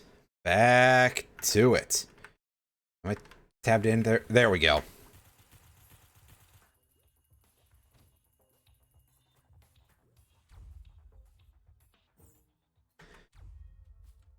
Yes, a little bit more magma barracks going on here.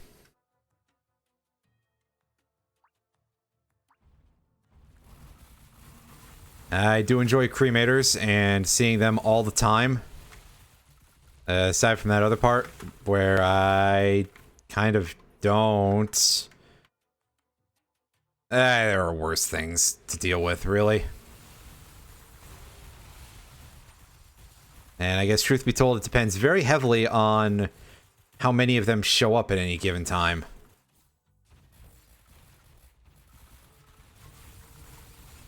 We didn't get one as a boss fight last time, but it's probably only a matter of time, really.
Ooh, neat. That'll get us to a pretty easy max HP. I don't think I need to go that far, but you know what? If the game's offering, then by all means, I enjoy things that are really, really dumb. In fact, our contract is almost completely full at this point. Wow. I'm gonna be honest with you, I'm not sure that I was ever expecting that to happen, because I feel like this game is significantly more frustrating about this than the original Risk of Rain, but it really feels like you end up very often killing enemies before they can get targeted by the hit list, and then you just don't get the boost. It's a nice boost, but it's also quite easy to get completely screwed out of. This game is rude. Drone kit? No, it's a shattered mirror.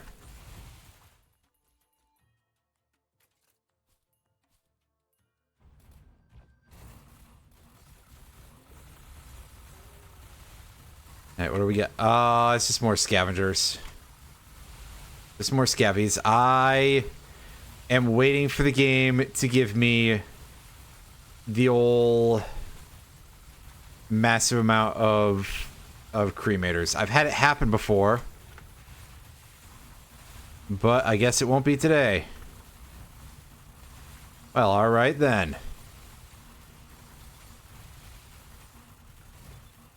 I mean, if you want these boss fights to continue to be free game, I'm not here to complain, so.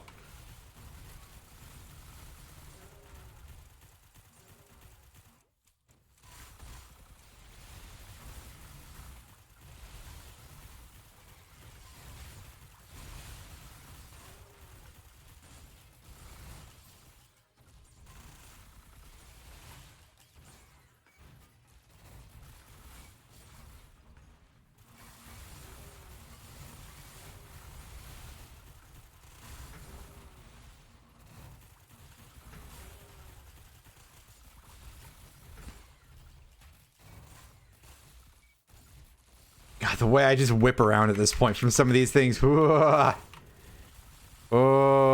boy.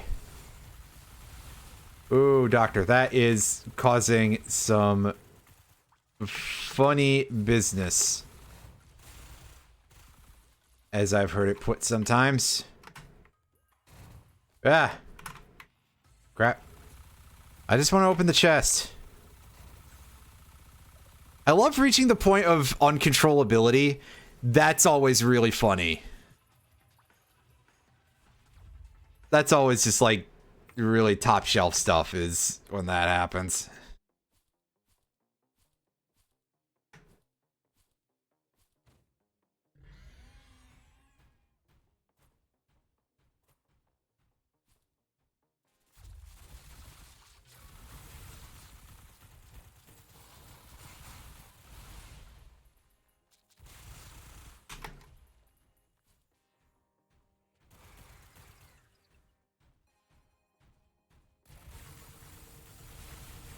Yeah, I don't even need the Babby Piggies anymore for that. That's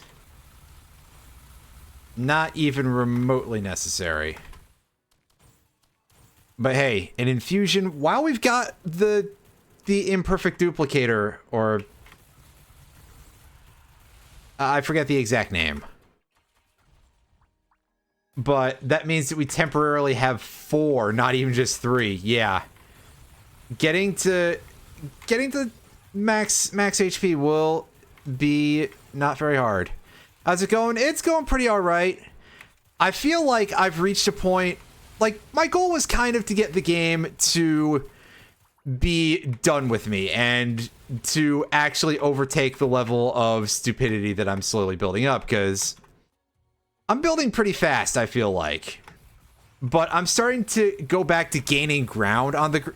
Yeah, I have so much stuff. And it's kind of reaching a point where very, very soon I'll start getting items that are completely invisible and not just only half off the screen. Like, here's one we didn't have anymore, have at all, is the Golden Gun. But there's a couple other item types that we still don't have, like especially red tier stuff and a couple of yellow tier items, just because I haven't seen enough of certain bosses for there to be a good odds for them to drop anything. Like, we were only on the ice stage once and Ifrit only spawned the one time, so that was only one chance to get the horn. And we've been in Magma Barracks twice and seen only 2 cremators, so that's only 2 chances at the shell. So, yeah, this isn't as completely full out as it could be. But soon, I think we can technically pick up enough items that we wouldn't be able to see certain new ones continue to get drawn on our inventory because it's just too long of a list.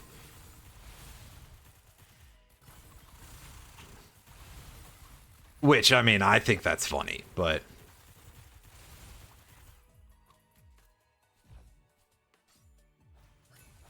I'm not expecting everybody to agree with me on that one.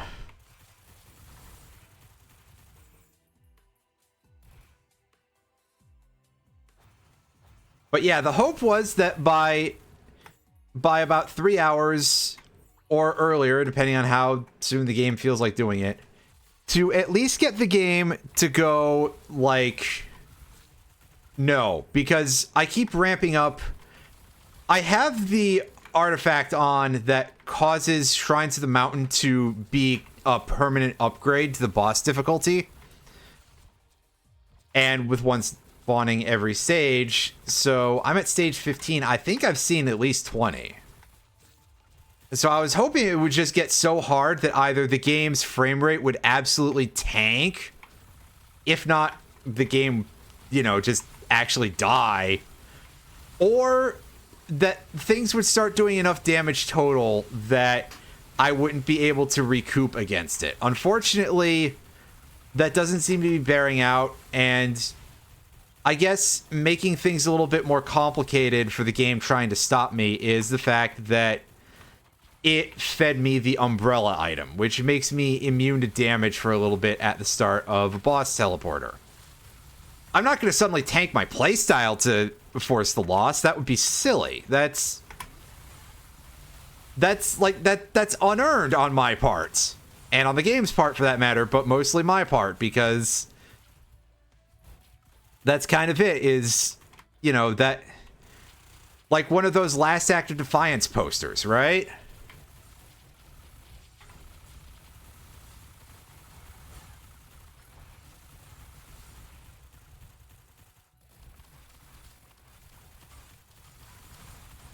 You know, at this point, I'm the... Well, in theory, I should be the small mouse who's flipping off the eagle, but I don't know if that's bearing out.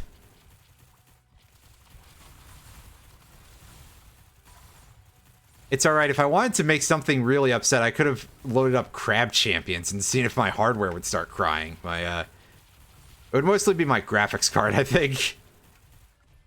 But Because that game will get very visually intensive if you manage to get a particularly stupid run going.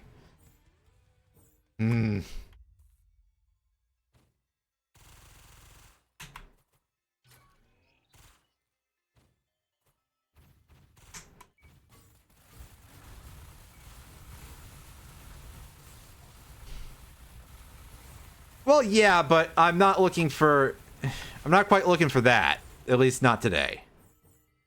Perhaps sometime in the future. Speaking of Shaq Fu, I haven't played Shaq Fu in a very long time. And by a very long time, I mean a very long time. Like, probably I booted it up when my friend sent me the cartridge. Which was back when I was still in college, I'm pretty sure. So that's 10 years ago now. At least pretty close. So, does it have a story mode? And if so, like, how bad is it? You know, independent of one's fighting game skill or anything. Like, is it particularly painful to complete? Do you have to do something like really stupid to get 100% on it or something? Because again, I'm still thinking about at least putting together that like torture games list if I start, you know, just to have that in my back pocket on the off chance that I start to like gain a following of any sort. To have the torture games thing is like, hey, here's when I start hitting these goals. Oh, so it probably wouldn't go on the torture list then, because, yeah. You know, it's no DK64 101%, right? It's no Ride to Hell Retribution. Which, I've mentioned that, but I do also own that, so. Yeah, but I mean, honestly, Shaq Fu has, like, probably a little bit of an overstated reputation. It's just that it's particularly famous as bad games go because, one, by all rights, it should have been really, really cool, like a fighting game where you play as Shaquille O'Neal. And two, which I guess really is factored into one, is the fact that, you know, people know who Shaq is, and he is still a very liked guy as far as I know.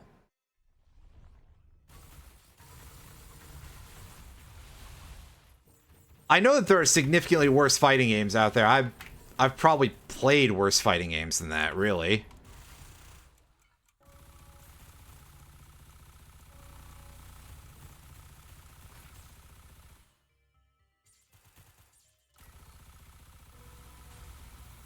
I've also played significantly better fighting games, obviously. No surprise to anybody. I mean, I played that Gundam Wing fighting game. I wasn't good at it, but I did play it, and that obviously is going to be significantly more enjoyable than Shaq Fu. Not necessarily the greatest thing anybody's ever made, and it's got some problems, it's got some balance issues. But hey, it's a fighting game from the 90s. What do you expect? You know, I've also played all of the first few Mortal Kombat games, all the 2D ones. On this channel, I played a small amount, I think, of Mortal Kombat Mythology's Sub-Zero on this channel, like a very, very long time ago. And I'm not going to say it was great, because the level design was very, like, it didn't really ease you into things, and I don't know that it was well built around the controls and the mechanics and everything. But that's another one that probably gets a little bit too much shit from people. Again, it could be worse. It could be Mortal Kombat Special Forces, which I've also played. And that... Oh, Mortal Kombat Special Forces. Oh, boy. That one is a much more deserved stinker. Interestingly, out of those like story-oriented Mortal Kombat spin-offs, the one that I haven't played yet is Shaolin Monks. I have a hard copy of Shaolin Monks, actually. I bought years ago. There was like a 3-game box set that was at one of the used places that I used to semi-frequent, and I do mean semi-frequent. They were all like 45 minutes away at bare minimum, rather. Best case scenario, it was a 45-minute drive to get to the disc replay, the half-price books, the other disc replay. And yeah, they had this like box set. It was basically like a thin cardboard sleeve that had Mortal Kombat Deception, Mortal Kombat Shaolin Monks, and Mortal Kombat Armageddon for the PS2. All in there. I have a very similar set for the first 3 Metal Gear Solid games, although obviously MGS1 is for PS1, but it is in like a PS2 style case in that set, which is interesting. And I have seen something similar for the Onimusha series before. I really wish I had picked that up at the time, but unfortunately, the sheer amount of like various cheap retro games that I missed out on, let me tell you.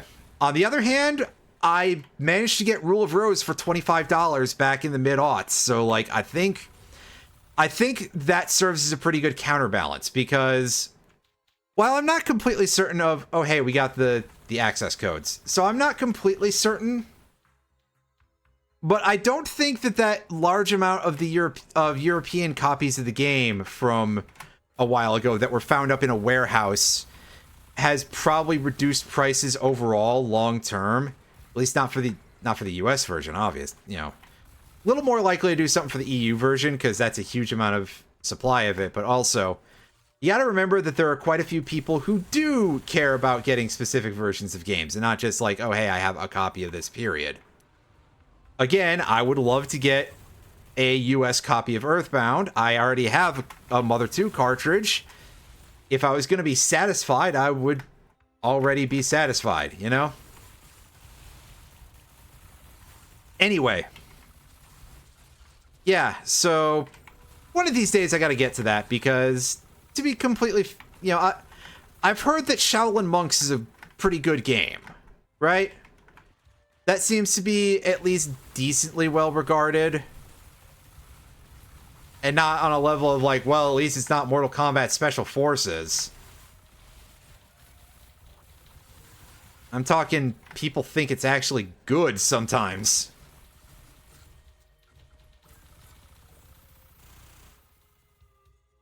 So, I don't know, maybe one day I'll play that on stream. And be sitting here like, ooh, is this gonna be too nasty for Twitch?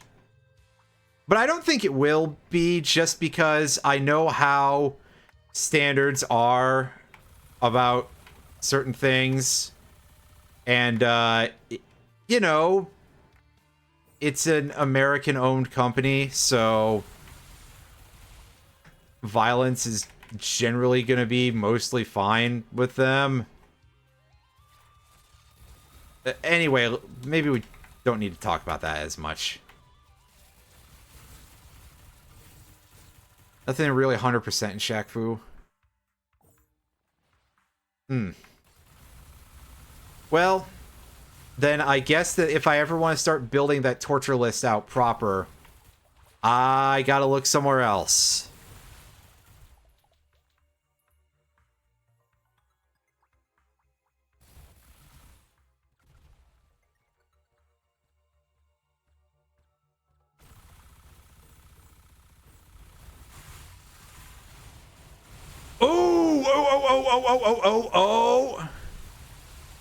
Oh, that chug-a-lug. Oh, boy. Well, we dipped to 14 frames a second there at the lowest that I was able to observe. That... I told you, the access codes are like an easy shortcut to frame rates of very, very small. I am seriously hoping that we can at least hit single digits.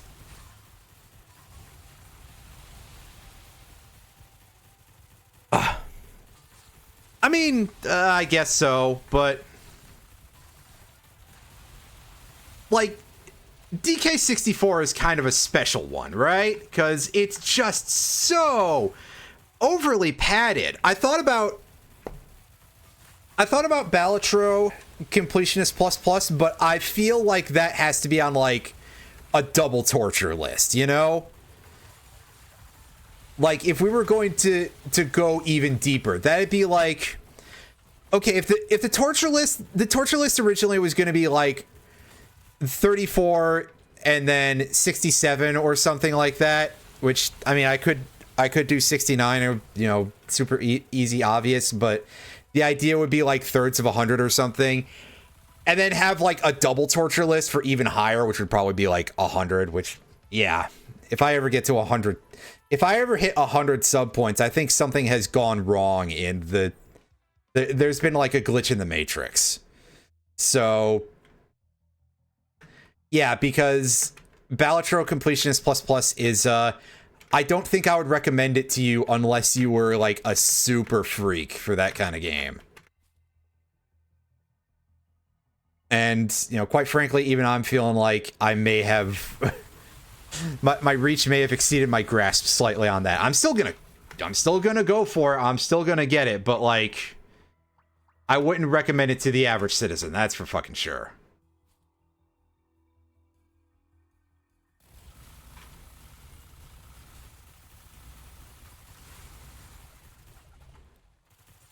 Ride to Hell would obviously be on the ordinary torture list for just being so bad of a game.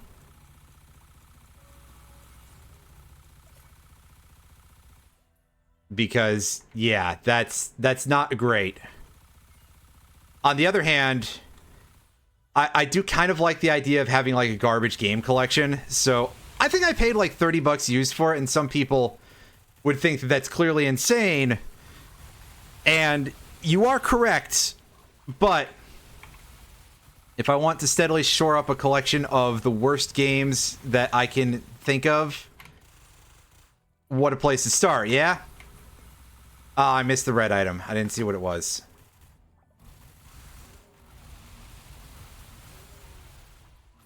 I think it'll look quite nice next to Star Ocean 5, which I feel like some people would be like, oh, Star Ocean 5 isn't that bad, and, you know, arguably maybe not, but it is such an insult, especially as a PS4 game. I definitely kind of feel like Star Ocean 5 was that bad.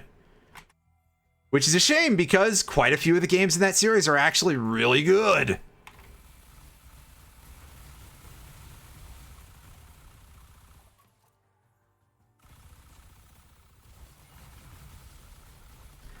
For reference, I'll say this, that a regular playthrough of Final Fantasy XIII would not be on the torture list.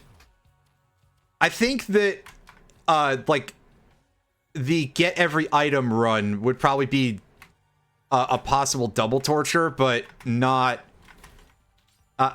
but at least that would be on there somewhere. Is like, yeah, make sure you get all of everything, for which there's an achievement for like getting one of every item, I think is what it is. And there are quite a few things in that game that are like items that you can miss very easily. And not just like, oh yeah, it's a one-time item that you can miss. No, I mean that it is like, it's a problem sort of thing. That you have to be paying very close attention everywhere, basically, is my understanding. And goodness knows that I would miss at least one item very easily, just because I miss things a lot. Maybe 100%ing FF10 could get on there, and that would very specifically be for dodging lightning bolts. because that's, yeah, unless I were to use some sort of like tool or cheat or something for that, which I would not count that as being legitimate in my case. That would be like, hey, that's off the table. If you took everything else out of that, then like whatever, it's definitely not on the list. The only other thing that would possibly have a chance of pushing it that high would be Tidus's ultimate weapon.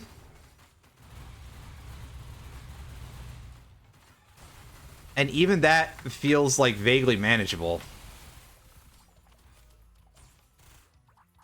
Just through pure luck. I have gotten it before, is the point here. I have actually gotten to the 0 timer for the Chocobo race. And I did that on the English PS2 version. So I had to go below 0 seconds for that without the game telling me. So technically it was a little bit harder what I did. I didn't hit the point of tying 0 seconds and then not getting it, at least, which is a thing that's possible. And that would have made me incredibly upset if that had been the case, and I probably would have remembered and told everybody about it whenever we first tried to do the Chocobo racing, but yeah.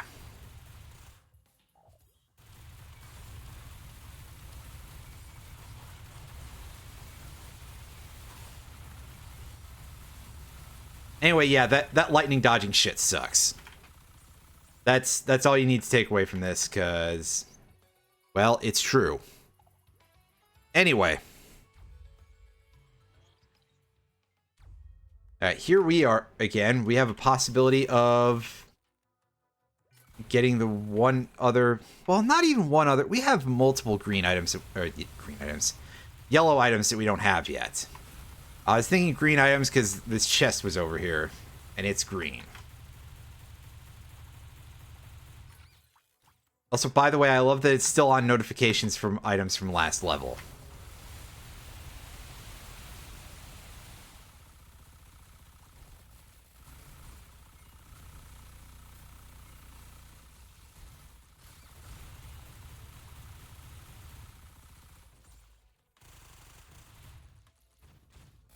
There we go. There's our Ifrit's horns starting to come in.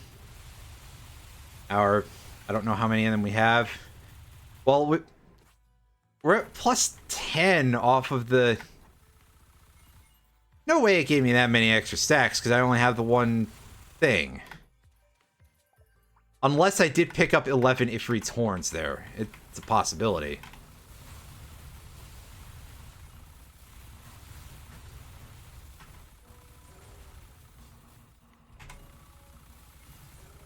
Ooh, another one of those.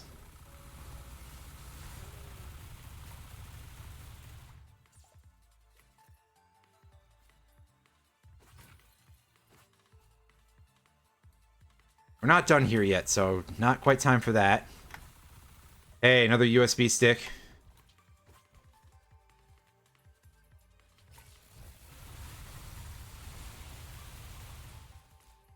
I think now is when I can go back and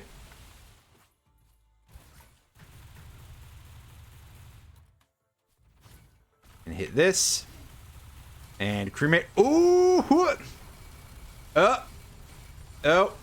Oh, here, this could be the big one, everybody. It was not the big one.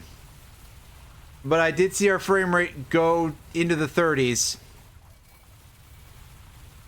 And our health is maxed out. And our item bar is now so full that I can't read the frame rates properly.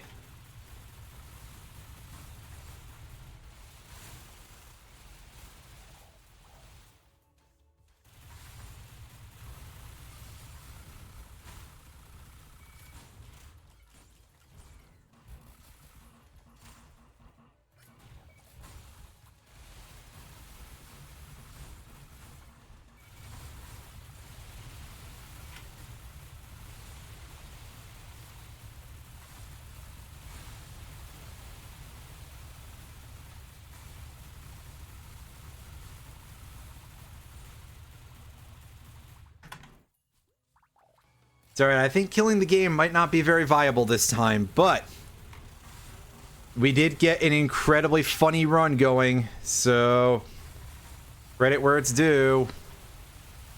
And we still got about 40 minutes of stream time.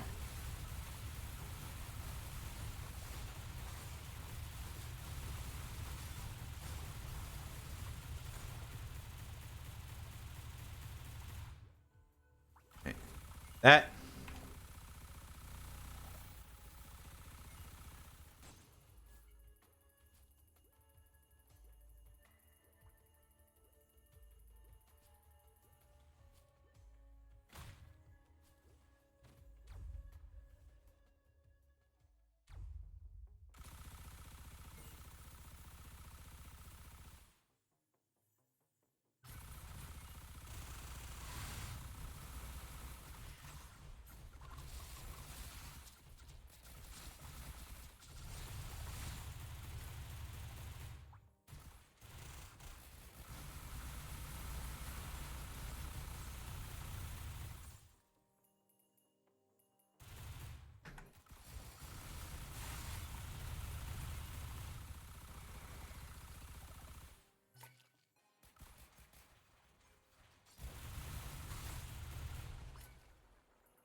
There's our third bottled chaos. Oh. The amount of stupid things happening now. Oh, boy.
Oh, we barely lost any frames whatsoever that time. Wow, alright, I really am gaining ground against the game. Ugh.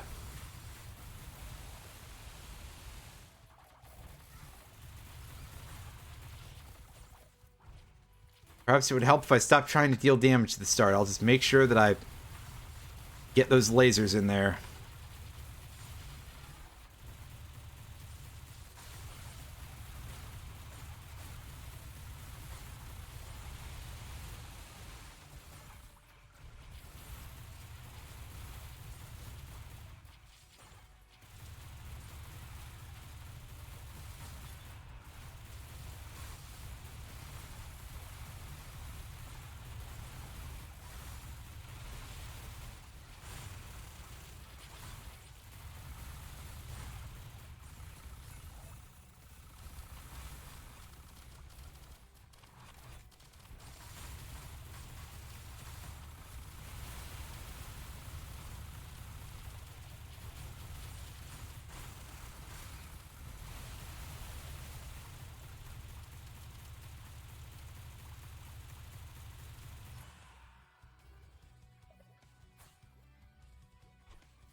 Ooh, that's fun.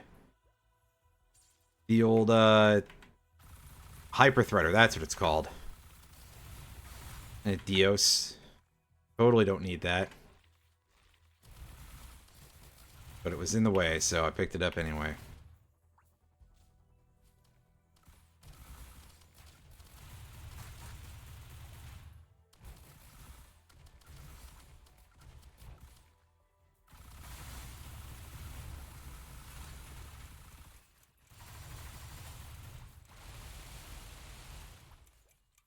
Okay, so there's that.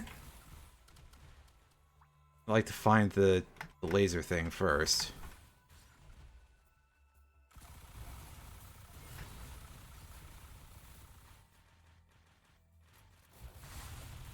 Oh, hey, that's over there.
I haven't seen the thing. Maybe I'm zooming around the stage too fast, but I haven't seen the...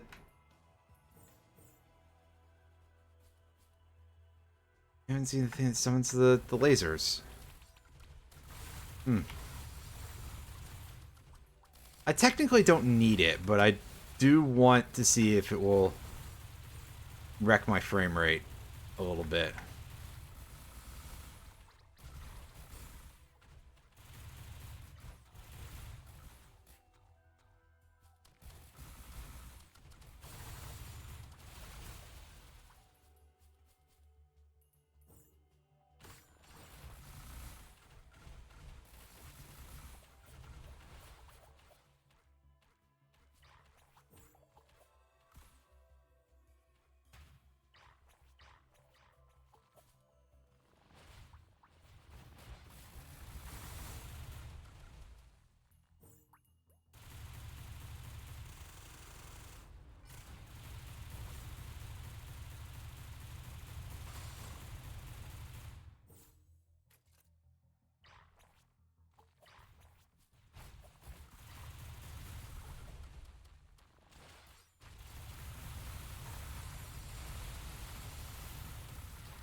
Some area that I've missed somehow?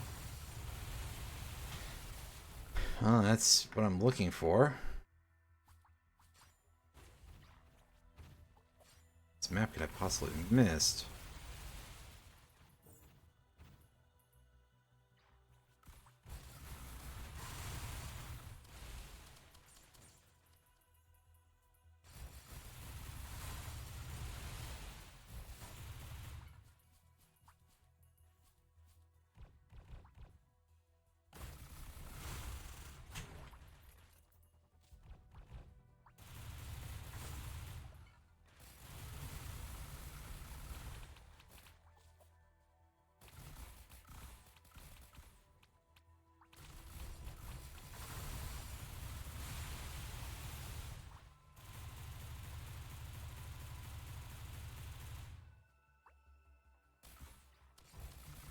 Yeah, I don't know where the access code activator is, so we'll just have to...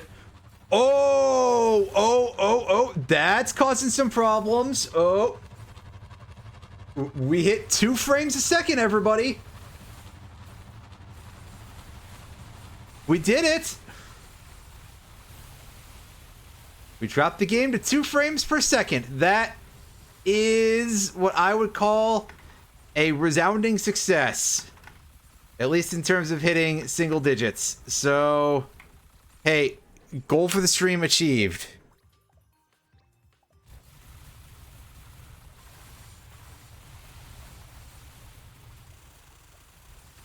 Now, the only thing there is to try to do is see if we can get even lower on the next map.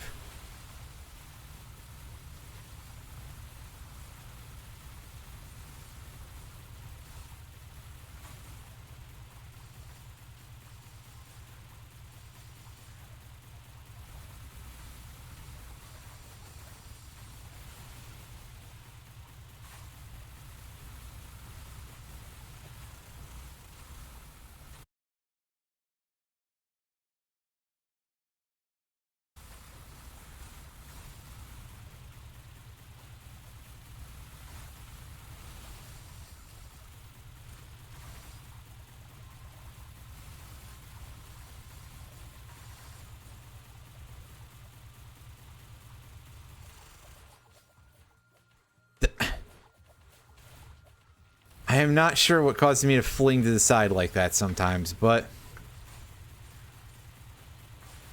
it happens. Because I wasn't pressing the key. I wish I had a... Again, input displays would be really, really good, but one day... One fucking day...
Hey, another charge field. That's pretty good. At least it would be if we were playing the game seriously.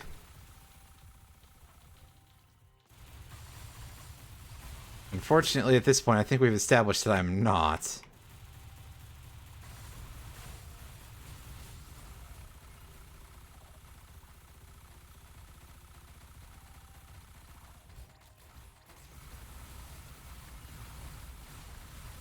Alright, wait for it. Wait for it. Oh, that isn't anywhere near as stupid as I think it is. Oh, yeah, the corner showed 1 frame per second, and I definitely saw the game seize up entirely a couple of times. Oh, yes. We have done it, everybody. I think that means technically we've more or less gotten as close to dipping below 1 frame per second as you could feasibly do. Well, it's a good run, everybody. Let's see if we can't... We should go close this out. We should go fight the final boss. Just that way it's officially a win and not just me being like, you know, declaring victory, right? Who do you think I am? George W. Bush? Like, come on.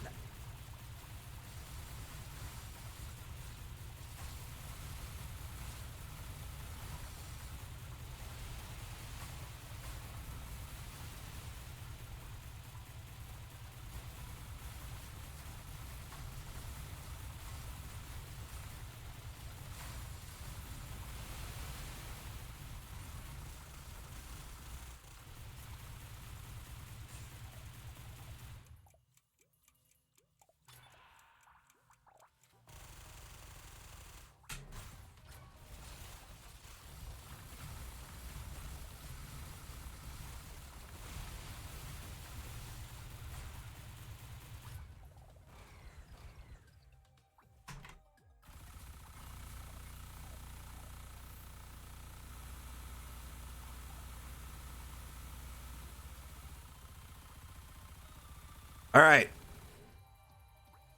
It's time. Let's wrap this up.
Made it over just in time to greet the door opening.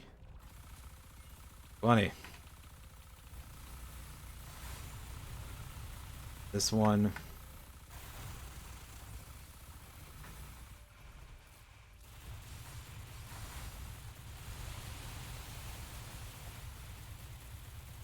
See, how do I get in here? But I see now. They definitely changed that. Oh, that laser turbine charges super fast. At least it looks like it does. By the standards of this item, it's pretty fast.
I don't know if that thing does anything on this map.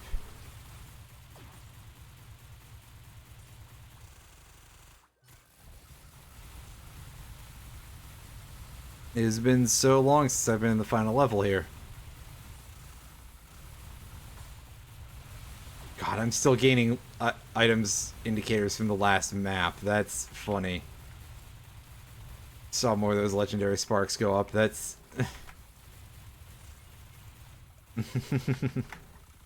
This is so dumb. Definitely one of the dumbest rounds I've had in a while.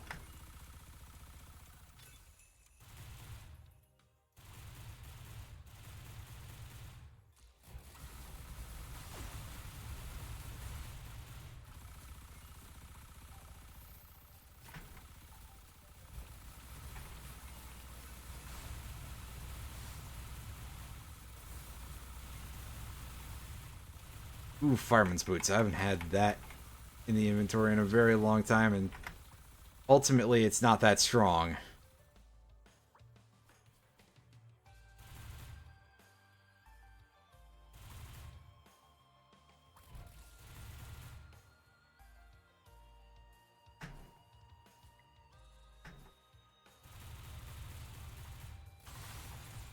Ah, here we go.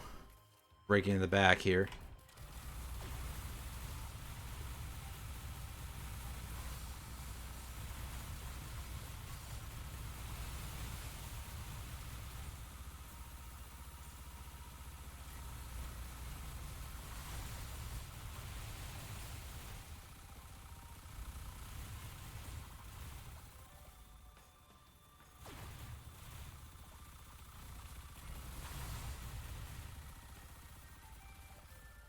Ah, yes, I must have the super laser drone here.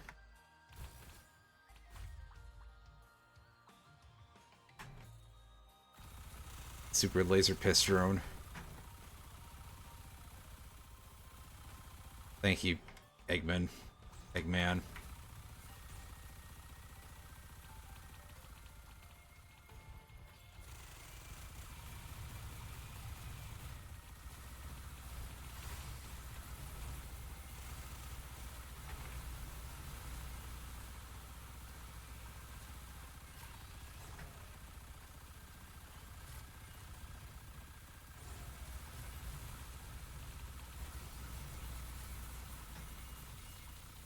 There we go. There's our captain's key firing off.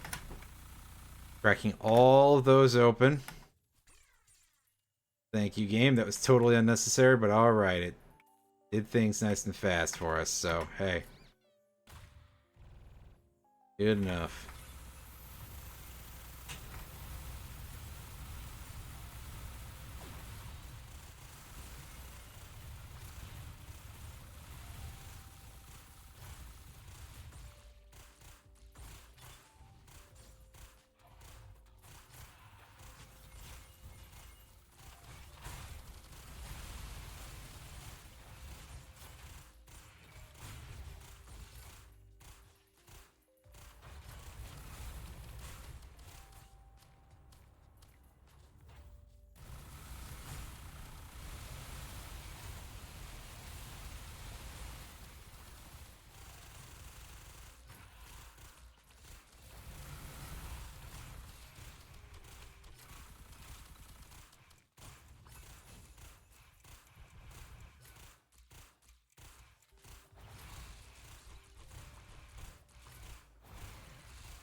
Just holds these 3 buttons down.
Yeah, here we go. Here's the remake exclusive form.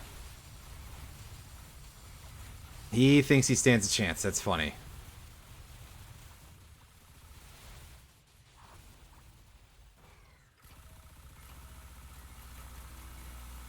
Yep. There we go. You like that missile sound? Because you're possibly going to hear it through the whole credits? Well, not the ending sequence.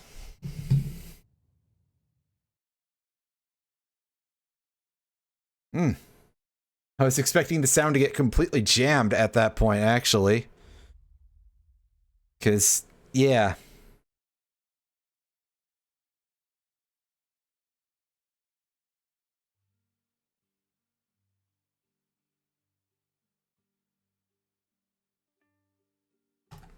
Anyway.